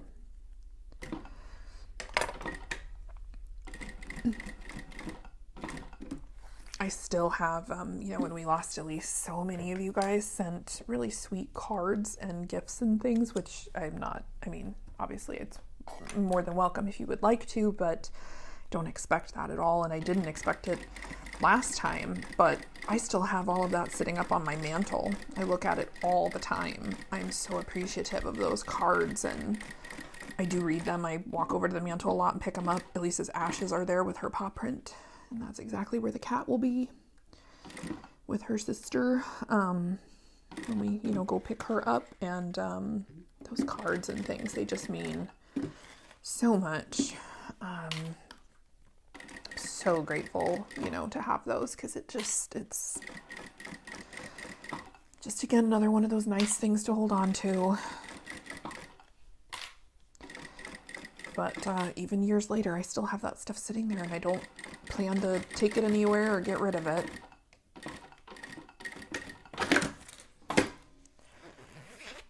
Hooray, a zipper panel. Huzzah. That was not that hard. I just made it way harder than it had to be. Oi. I did decide I brought in a little scrappy-doo of material here. I think it was this canvas. I need to make sure this isn't one of my pieces. This bag has an option to do a crossbody. And I love the cuteness of the arm crook bag on this, but I cannot be trusted with an arm crook bag. So I'm going to add, Lynn's has like a little secret addition for this bag with with D-rings. So I just have some 3/4 D-rings, or a little smaller, and then I'm just going to make a crossbody strap to attach. So yeah, I did not do that on my last one, but this one I need to have a crossbody strap or a shoulder strap because I can't be trusted. I will put this bag down while I'm like doing stuff, walk away, and totally leave my whole life very irresponsibly out for someone to steal. Done it before, I'll do it again. If I'm buying a bag, I do not buy arm crook bags unless they have a strap.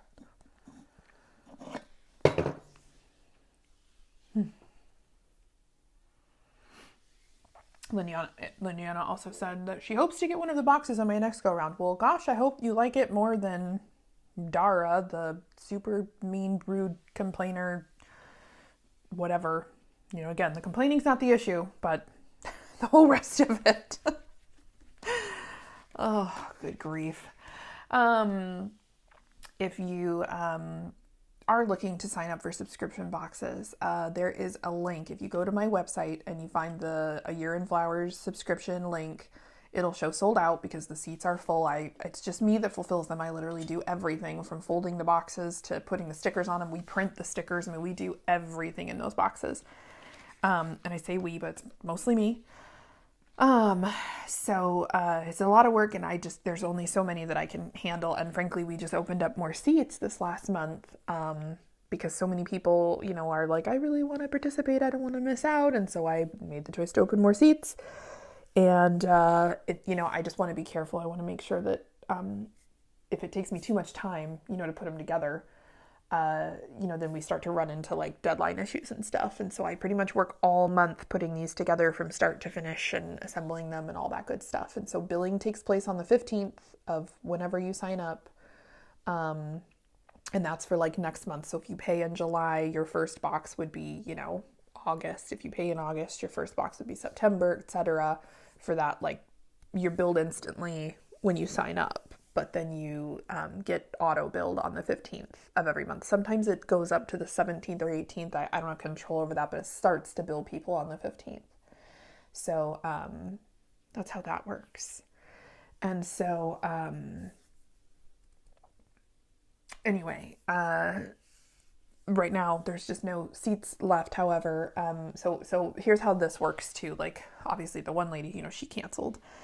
And so there is one seat available, but the problem is if I open that, it sends like an email blast to everyone who's ever shown interest, and then everybody's like fighting over one seat kind of a thing. So I don't like to do that. I like to open seats up in like big groups and make sure that, we have good space. So I just opened seats last month. I won't be opening seats this month, just due to a lot of factors. For one, we are already assembling everything to ship out for the next box, and I already have a set amount of them and just all that. So I don't have extras, but I'm sure before everything is over, you know, we will open more seats. It just depends.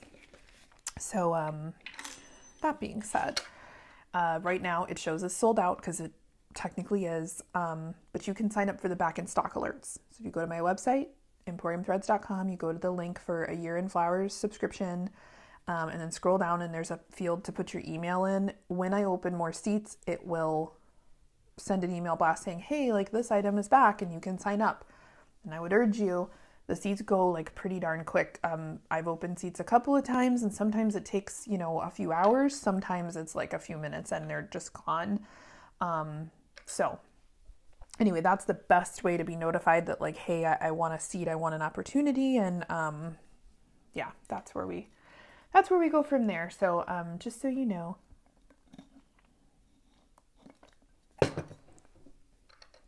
that's that. So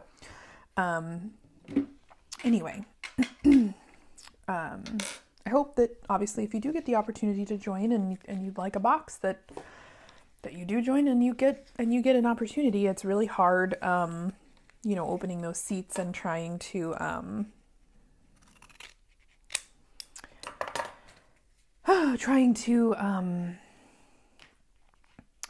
let everybody get an opportunity who wants one, because there's only so many seats. You know, I don't have I do have my assistant. She's actually leaving soon. She's a college student and she helps out a couple days a week. So she's actually out in the other room right now packing kits for this month's experience. And so yeah, she will be, doing that, and then we'll be assembling them all. Need to cut that down a little bit. We'll be assembling everything shortly and getting those sent out to everybody for the experience this month. And I'm excited for this one. I'm excited for all of them. Like I said earlier, I always hope everybody enjoys them. I enjoy putting them together. It is stressful, and it is one of those things where you're always a little freaked out that somebody's not going to like something that you do. It's a creative thing, and I want everybody to enjoy things. I don't want anybody to be unhappy, and I certainly don't want to get a bunch of unhappy people coming at me. Like, nobody wants that. I don't think.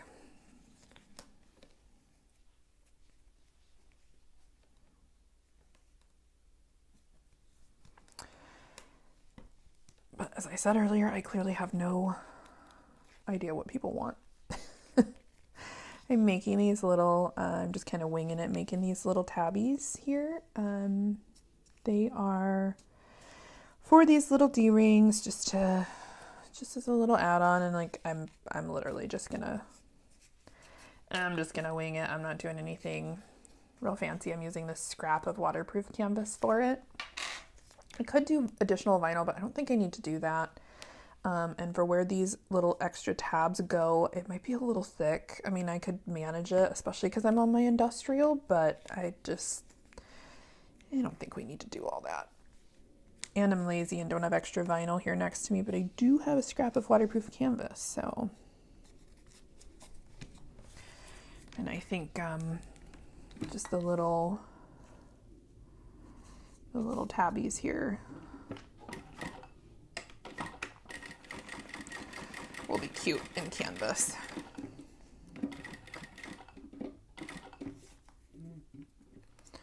Good thing that's going to be tucked in the liner because it's crooked.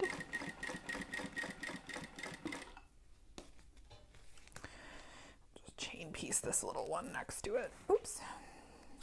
I lost my pace. Let's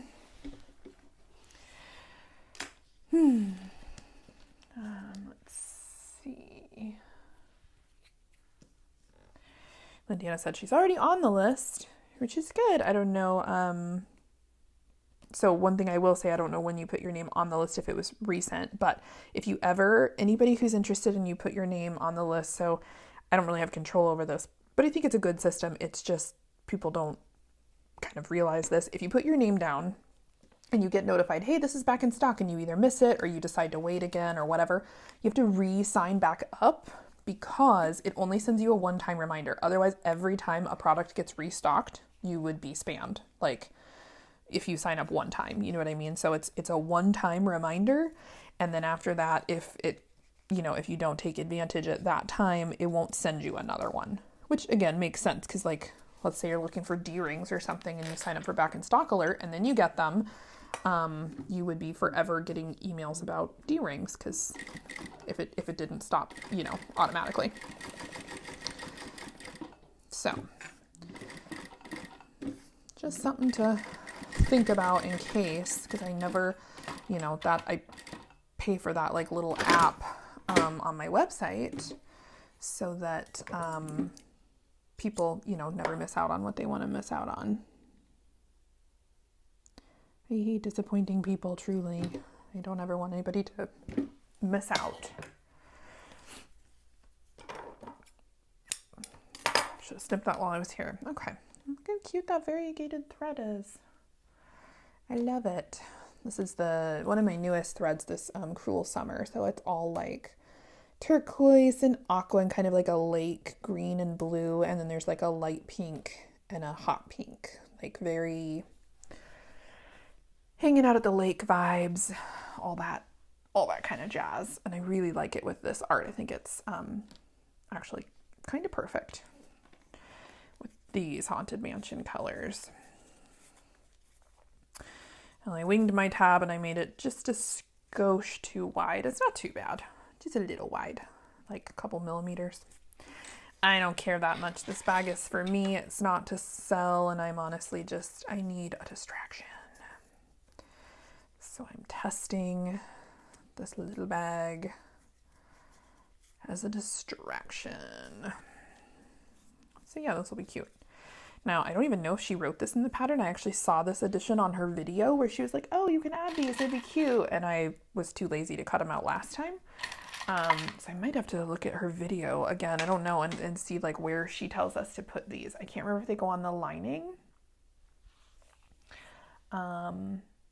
Or if they go, let's see, let's jump back over here to the pattern real quick. So like lining assembly on this one is super easy. And then we gotta get the panel. We gotta do our zipper panel on there. Do some nesting and sturf.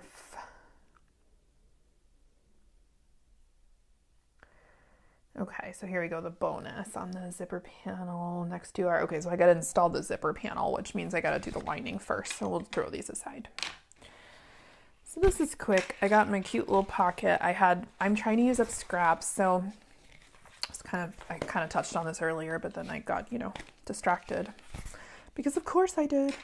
My husband and I are in the middle of,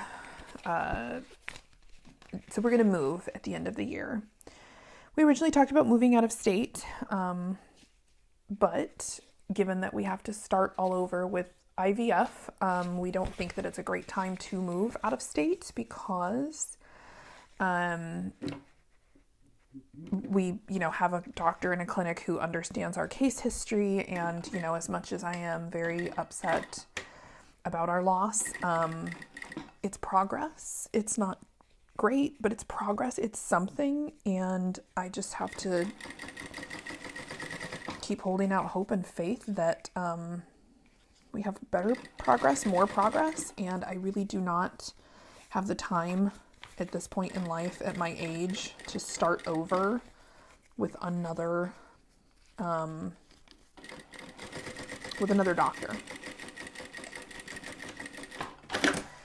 with another clinic. So the canvas kind of walked and stretched there, didn't it? Oh well, whatever. Anyway, I don't have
How is that? Did we get sound back?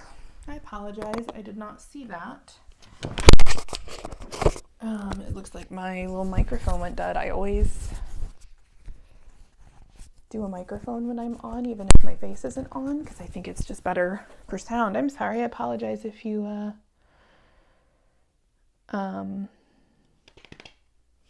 lost sound on there. Sorry about that. Yep. The microphone died. I like having a mic. I think it, even for live videos, it just makes things a little clearer and nicer. Phones are getting really advanced at this point where the mics are a lot better than they used to be, but I still like having a mic. But the batteries on these are getting a little long in the tooth, so I think what I was talking about was, if you couldn't hear it at all, was the 600 denier canvas versus 400. This canvas I'm using is from my stash, and it is not the canvas that I sell. It's just, this is a 400 denier canvas. You can see how kind of like thin it is, and it works fine, but it walks a lot. It stretches when you sew it. So these pieces started off being perfectly lined up. By the time I got to the end of this little, 9-inch seam allowance, it's like 1/4 of an inch off, and it's done that on every single side because that's just what the thinner canvas does. So I only sell 600 denier canvas, and I don't buy anything but that anymore. This is old from my stash. And yeah, I don't care for it, because I don't care for the way that it performs. It's fine. It works fine, but it's just not, I like the 600 denier better. It's a little thicker. The canvas weave is a little thicker, a little stiffer, and the rubber coating on it is also a little bit more heavy. It's still totally domestic machine friendly, but it just doesn't wrinkle when you sew it. And the liner is just like, can you see that? Like all these little wrinkles, because as it walks and moves, it just likes to wrinkle because it stretches. So it's just something that happens with it. I noticed this a long time ago, and I have since stopped buying the 600 denier, or the 400, and moved over to the 6. I've never sold anything but 600. So, and that's what comes in like the boxes anytime we need liners and stuff. My philosophy about everything is, if I would not use it to make a bag, I don't enjoy it, I won't sell it. Doesn't mean it's right or wrong. It just means, you're not going to get it, from me. That's all. So, let's see here. And I kind of have a little bit of a wrinkle in the corner, which I don't care because it's my bag. And gonna be honest, this is not my best work, but that's not the point. That's not the point of this experiment today. Check the inside of this liner. It's actually not too bad. I really don't have any, I don't know if you can see that in there, but my bag wrinkles are not too bad. So it's a little hard to tell, but like the corners are crisp and they all look good. This little thing is so zoomed in. This is not my normal shooting situation, and so I bring up all that stuff. I was also talking about moving at the end of the year / beginning of next year. We will be moving just one city over. We're like really close. It's practically the same city. It's just we were able to find a floor plan that works a bit better for us and has a huge room in the back of it. They call it like a flex room, and I'll be running the business out of that, which I have a bonus room in this house, but it's very small. Well, that's not true. It's very large, but I have outgrown it, so it has become very small.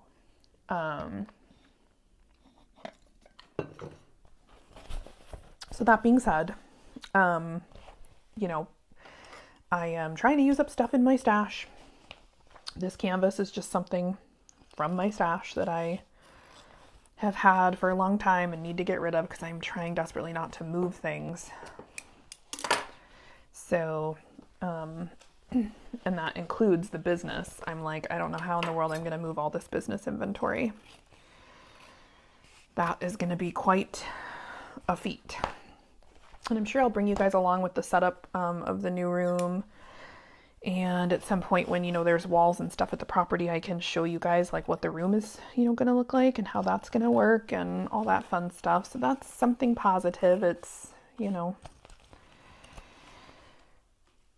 something positive. And I'm I'm going to be honest, I'm kind of waiting for the other shoe to drop on this. We actually, not recently, but in previous years, we signed some contracts with builders and got through part of the building process, and then they would have some kind of major issue or screw up or just try to do something that they shouldn't have been doing, frankly. And, we would bring attention to it or try to fix whatever it was. Or like in one case of a house, they just did everything completely wrong. They poured the foundation wrong. They did the placement wrong. They messed up everything. And, every time we've gotten our money back, but it's always been a bit of a thing. So I am just, with the way some of the things have been going, I'm kind of waiting for this to not happen. But I am excited about the prospect. I'm excited to have more room and space for the business. I'm excited to have more space and room for us. And I am really, really bummed out. I know this is kind of a silly thing, but this house had a really big set of glass doors in the living room. And my cat's place has always been hanging out in the living room. She loves to hang out in the living room.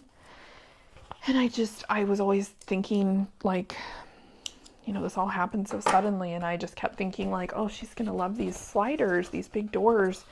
I can put her, big fluffy bed right there. And I know she's just going to love watching all day long out these windows. And she loves to nap in the sun. And I can't wait for her to see this. And, she's going to love it. And, unfortunately that's not going to happen now, which is also really sad.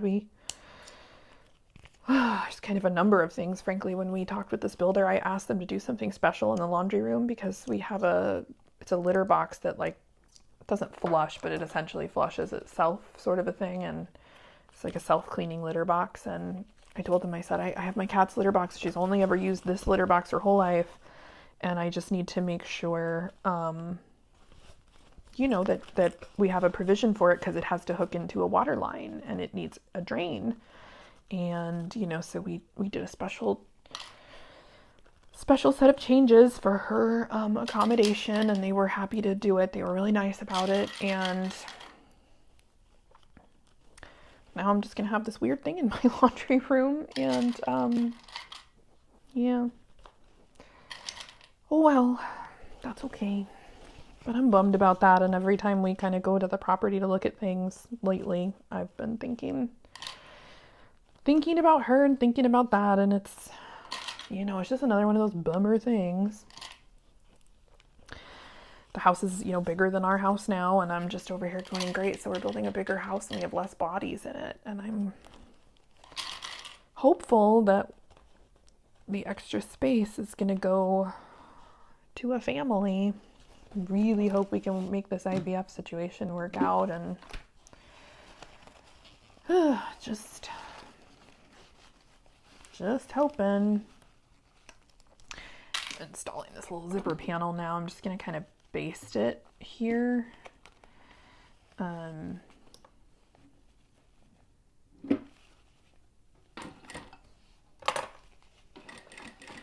think I need to get real serious on this stitch.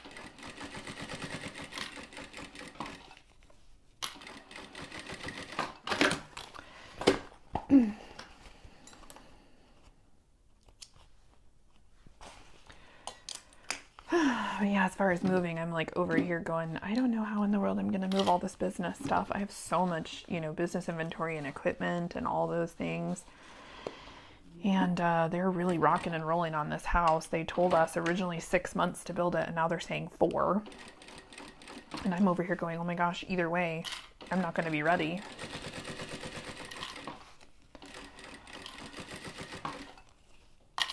And when we originally started all of this, I was really, really worried because I was pregnant. And I'm like, how am I going to lift anything to pack or do anything? So, now I guess I won't be pregnant anytime soon. We're going to have to go through, for anyone who doesn't kind of know the steps of IVF, I didn't either until I went through them. You have to go through what's called retrieval if you're using your own genetic materials. So if you don't need an egg donor and or sperm donor, they have to go and retrieve your materials, and they have to put all of it together. and see what happens embryo-wise. And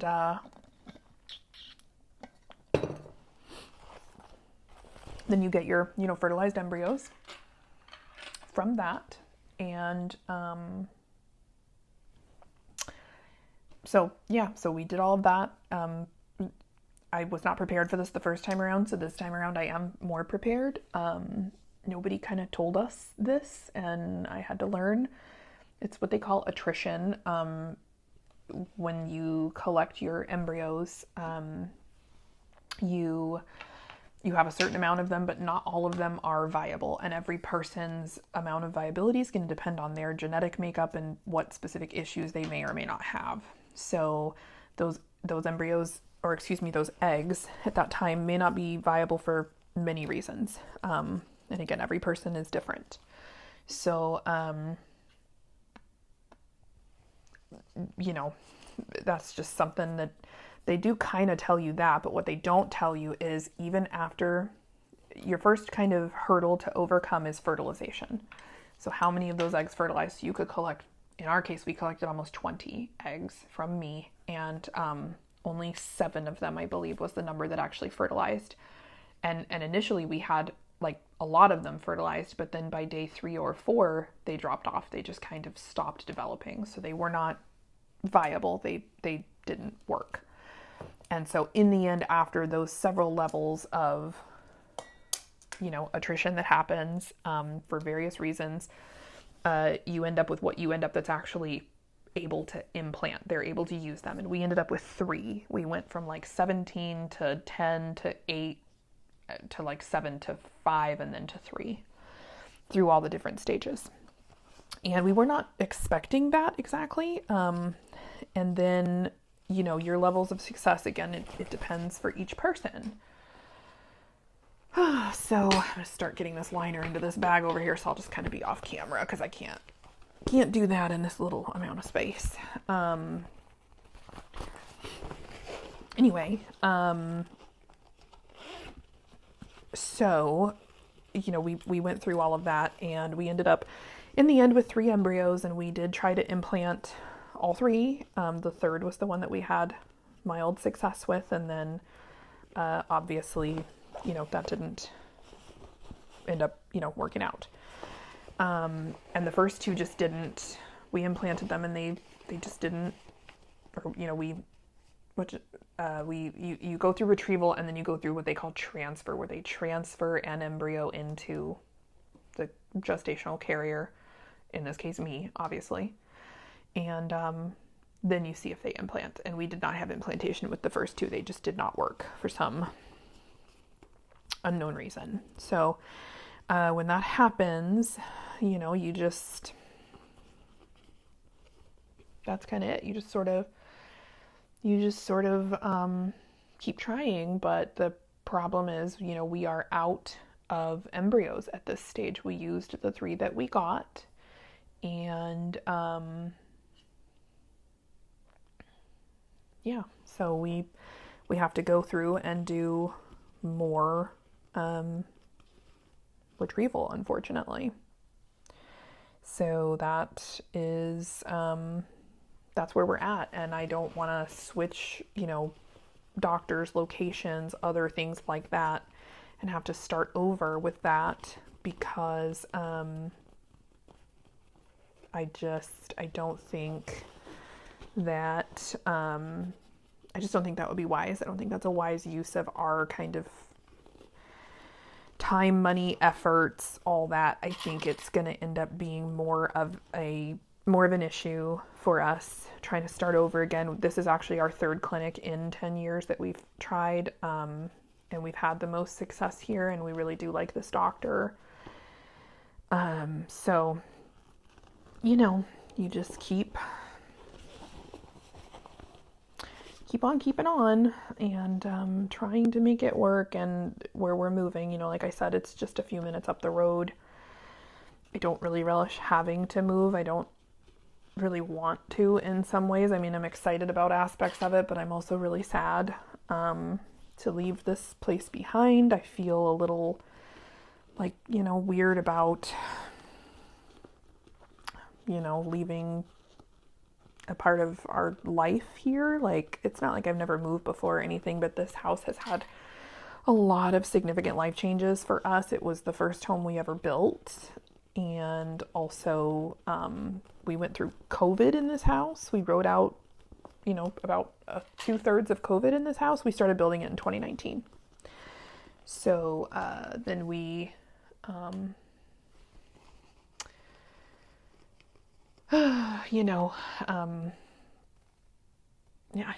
we've had a lot of stuff in this house, and at the same time, when there's a lot of happy, there actually are a lot of ghosts here, and it's good and bad. It's definitely a bittersweet kind of situation. I am sad about, all the stuff I've been talking about and kind of previous sad things, and but I'm excited about the prospect, and it will be good. I think it will be good for us to get out of here a little bit. I really would have liked to, on the front of the miscarriage, this is really difficult because we kind of signed the papers to build this house like days before I found out that I was pregnant. And then I told myself, don't get too attached, like don't get crazy, because I know the pitfalls. I know the possibility more than a lot of people of what can happen, and I did not want myself to I didn't want to trick myself into getting, attached. But then we started to walk, somebody else in the neighborhood is building the same floor plan as us. They've actually already moved in now, but we were walking their home, and I started to, after a few visits, feeling a certain type of way and imagining things. And, my father-in-law at the time was the only one who knew that I was pregnant. And, we told him. And, he didn't mean anything by it, of course, but he was saying things like, I made a joke about the height of the doors in the house. And, he said, well, you're going to be thankful for the height of those doors when you, are walking around a house with the kiddo on your shoulders, and I kind of let myself fall into that trap, of like being too happy, too attached, too excited. And so I'm not exactly super stoked about that. I'm not loving, this house was supposed to be completed right at the time of my due date, right around the time of my birthday, and also our wedding anniversary. So I was, kind of thinking about that and just like, wow, like we're going to move into this house and it's going to be great. And we're going to have all this, all this stuff going on. And I'm not excited about my birthday this year. I've never really been very excited about my birthday. Birthdays are very hard when you come from a not great family background. I think a lot of people can relate to that. So I've never really loved my birthday. And so for that reason, my husband proposed to me on my birthday, and we got married on my birthday because he wanted to turn my birthday into something happy. And it is happy.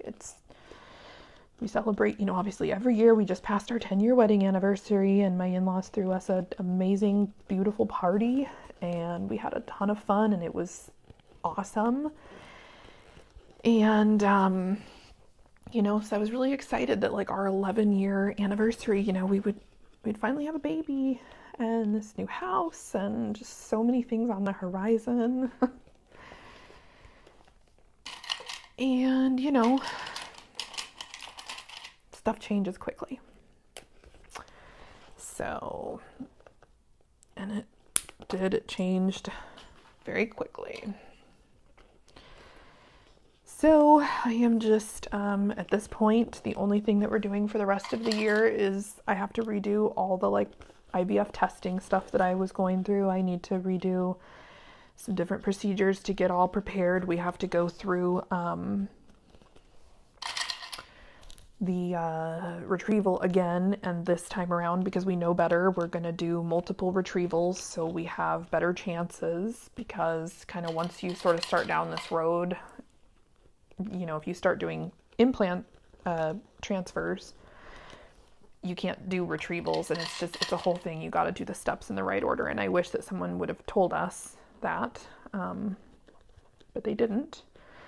So we are going to do multiple retrievals. That's what needs to happen. So that's where we're at. Well, my lining is better. It's a little baggy. I think that's probably just due to the canvas stretching a little bit. I don't think it's horrible, but it's not great. But I'm going to leave it a little baggy because of the way that this bag closes up and all that. I don't want it to be too taut. I seem to recall that I made one of these years ago. And it was kind of weird. It was really taut, and it didn't stay closed nice. Oh, I almost forgot about my D-rings.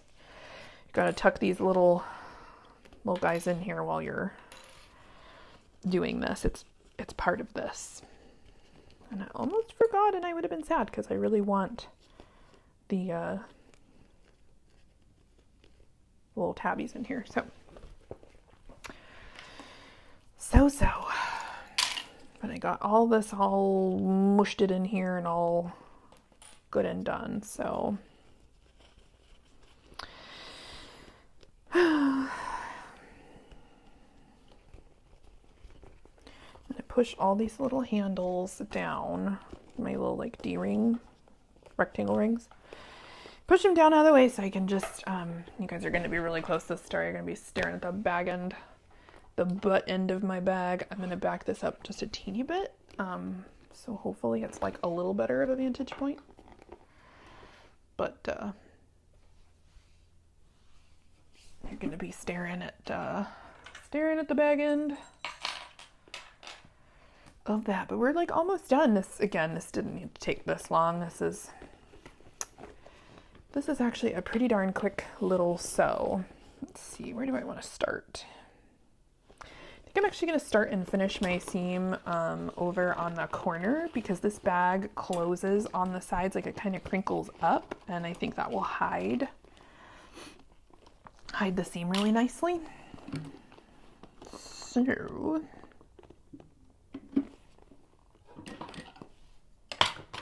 oops.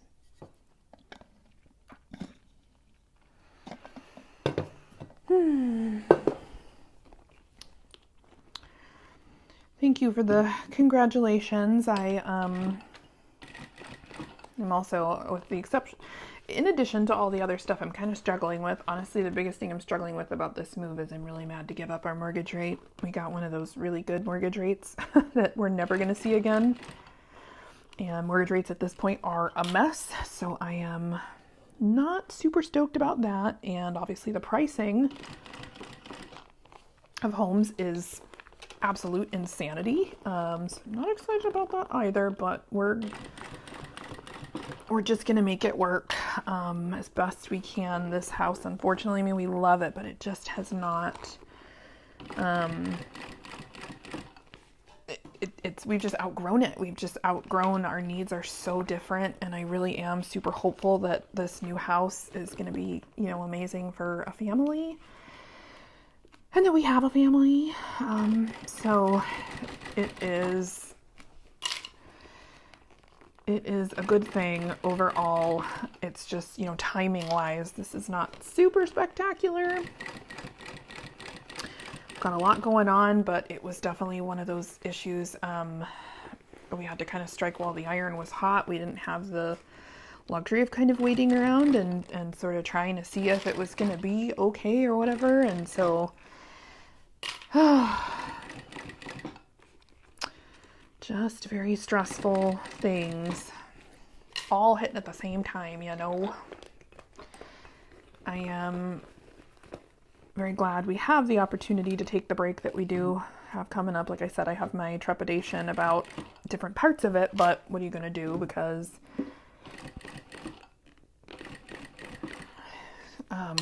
what are you going to do?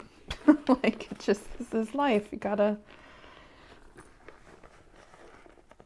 do it while you can do it, I guess. And our cruise leaves from Florida, so we are gonna road trip down to Florida, and we've got some friends in the area, so we're gonna see our Florida friends, which will be really nice. it's always nice to see friendly faces and people that you love. So we're doing that, which will be nice.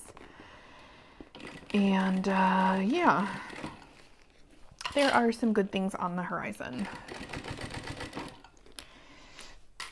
And so that,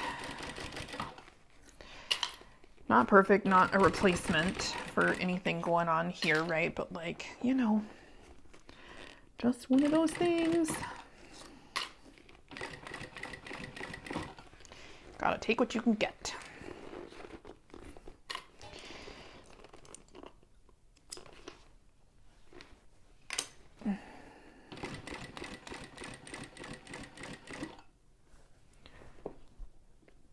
Have to push my drink right off the table.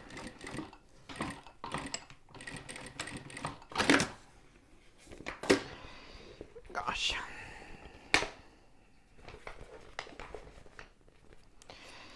Oh my gosh, it's a bag.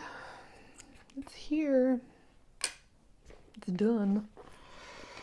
I do. So I still need to make my crossbody strap, and I mean, the bag body itself is done, but we still got a little bit of work to do. We gotta like the edges on here, like the little, you guys can't really see this. I wonder if I can raise this up a little bit.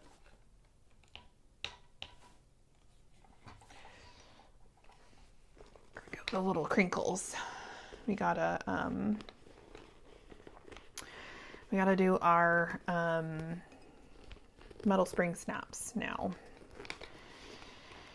So I'm going to use my handy dandy little heartwood and hide ruler again. And we're literally just going to measure. I'm going to make sure this is lined up.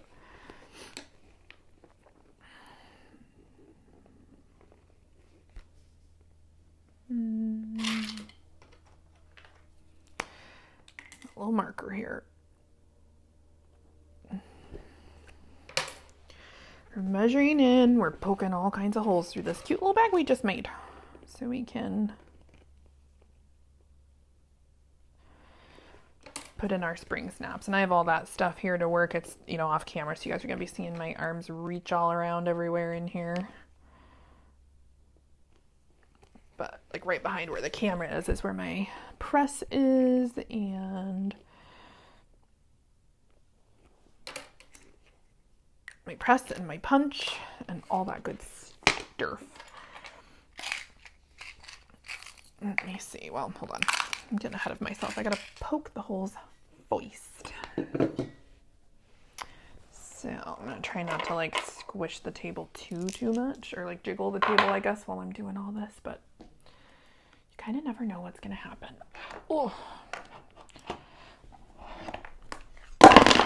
like that. Okay, let's see. I don't know if you can see that, but at least I can work on it for the moment. Okie doke.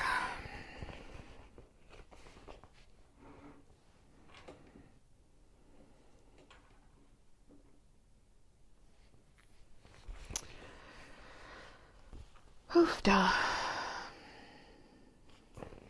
Okay, let's see here. Well, I think it's safe to say all my templates are all good. This part right here is like the most kind of difficult. Got to keep your zipper out of the way, keep all your other stuff like out of the way while you try to punch this little hole. And the other side is a lot more open. And I like to make sure my liner is nice and flat too while I do this, as much as possible. So you just don't want everything to be like all wrinkled and crazy. Wrinkled and crazy.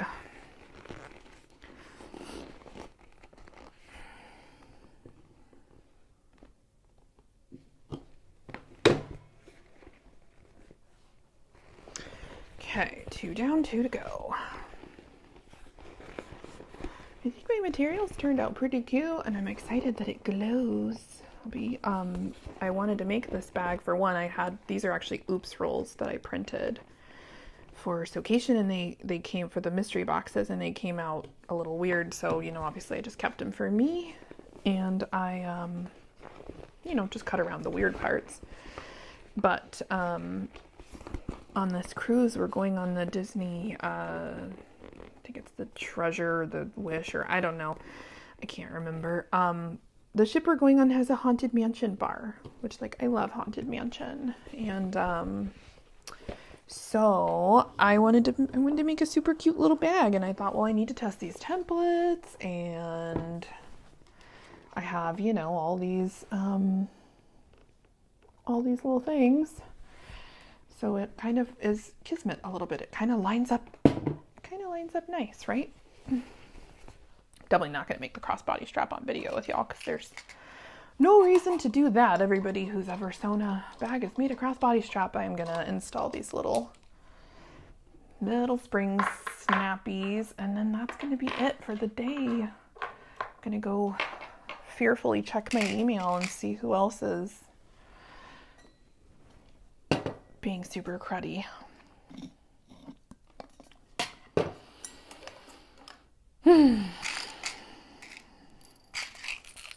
Go into the post office with recent orders, and then I'm going to get back to putting together this month's box and hope that people like it. Okay, this is always a little bit of a learning curve here too, remembering like which one of these goes with which. And let's see, so let me see if I can remember. I don't think it's that way. That way? They only kind of fit one way. I think it's that way, with that, and with that. Okay, Hollow Bag Creations, hello, joining us pretty much at the end.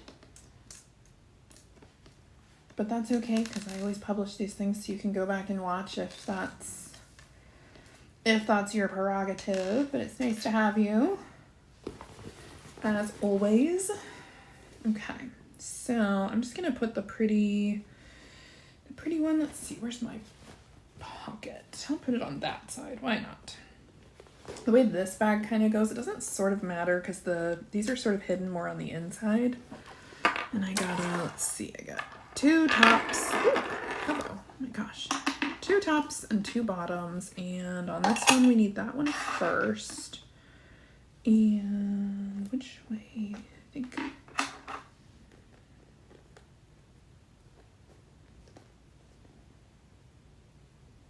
Yeah, that's correct. Pretty sure that's correct. The one bummer thing about these is if you screw them up, much like rivets, it's, you know, hard to get them out, but I think we'll be okay.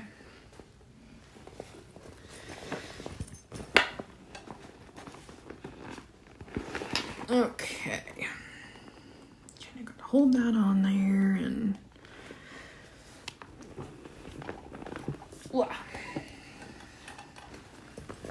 okay. Sometimes on these I have to press them a second time on that side if they don't like squish all the way. Not always, just sometimes they like don't wanna. If you don't squish them down all the way correctly, your spring snap won't like close right. So you'll know, and if it's not closing right, give it another squish. I'm changing these because I don't want to accidentally install a pair on the wrong side, so we're just gonna change them twice. My brain is not healthy enough to manage some of this stuff right now, so we're just gonna do anything we can to avoid problems. So that goes on the little spiky do, and then can't see, that goes like that. Definitely make sure to squish your finger while you're doing that, because that's the only way to really use your press properly. Okay, let's see if this one snaps. It does, it snapped. So I don't have to press that one a second time. So I'm gonna pop it back open though to do the other side. So I'm gonna match this. Maybe I'll do them opposite so I have a pretty one on either side. I mean, they're pretty because they're all the way finished and all that, but there's like a, you know, one of these sets is slightly prettier, put it that way. So I'm gonna do this the opposite though, so I don't have to change it 4 times. I could just change it 3, so hold on, hold that thought. do the same one we just did, because now I can't, well, okay, I could still screw it up, but I'm far less likely to screw it up at this stage, so go through. Okay. So this goes on a little spiky do down here.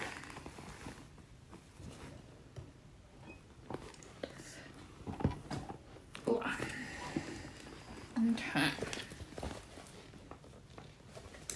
Hooray.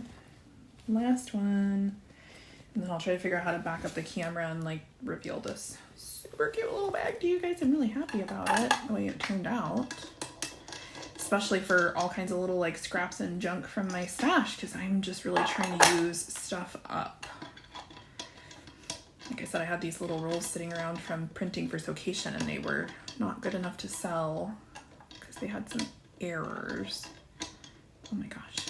I'm trying to do this one-handed. Okay, hold on. Don't fall off, metal spring snap. Be here for a million years trying to do this one-handed. There we go. Oi. Okay.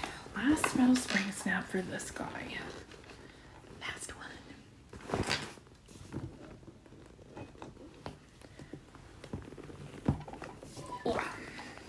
Let's see if this one's snappies too. Wouldn't it be nice? Yeah. Good job. Good job, little spring snaps. Okay, so we did that. So I'm still missing my little zipper end, but that's okay. I need to go find the screw in the other room, and I forgot about it. So. Okay, so I have to get the obligatory first look. So I can tell you how cute it is, and then I can show it to you, and then you can see how cute it is. So. Are you cute? Are you cute?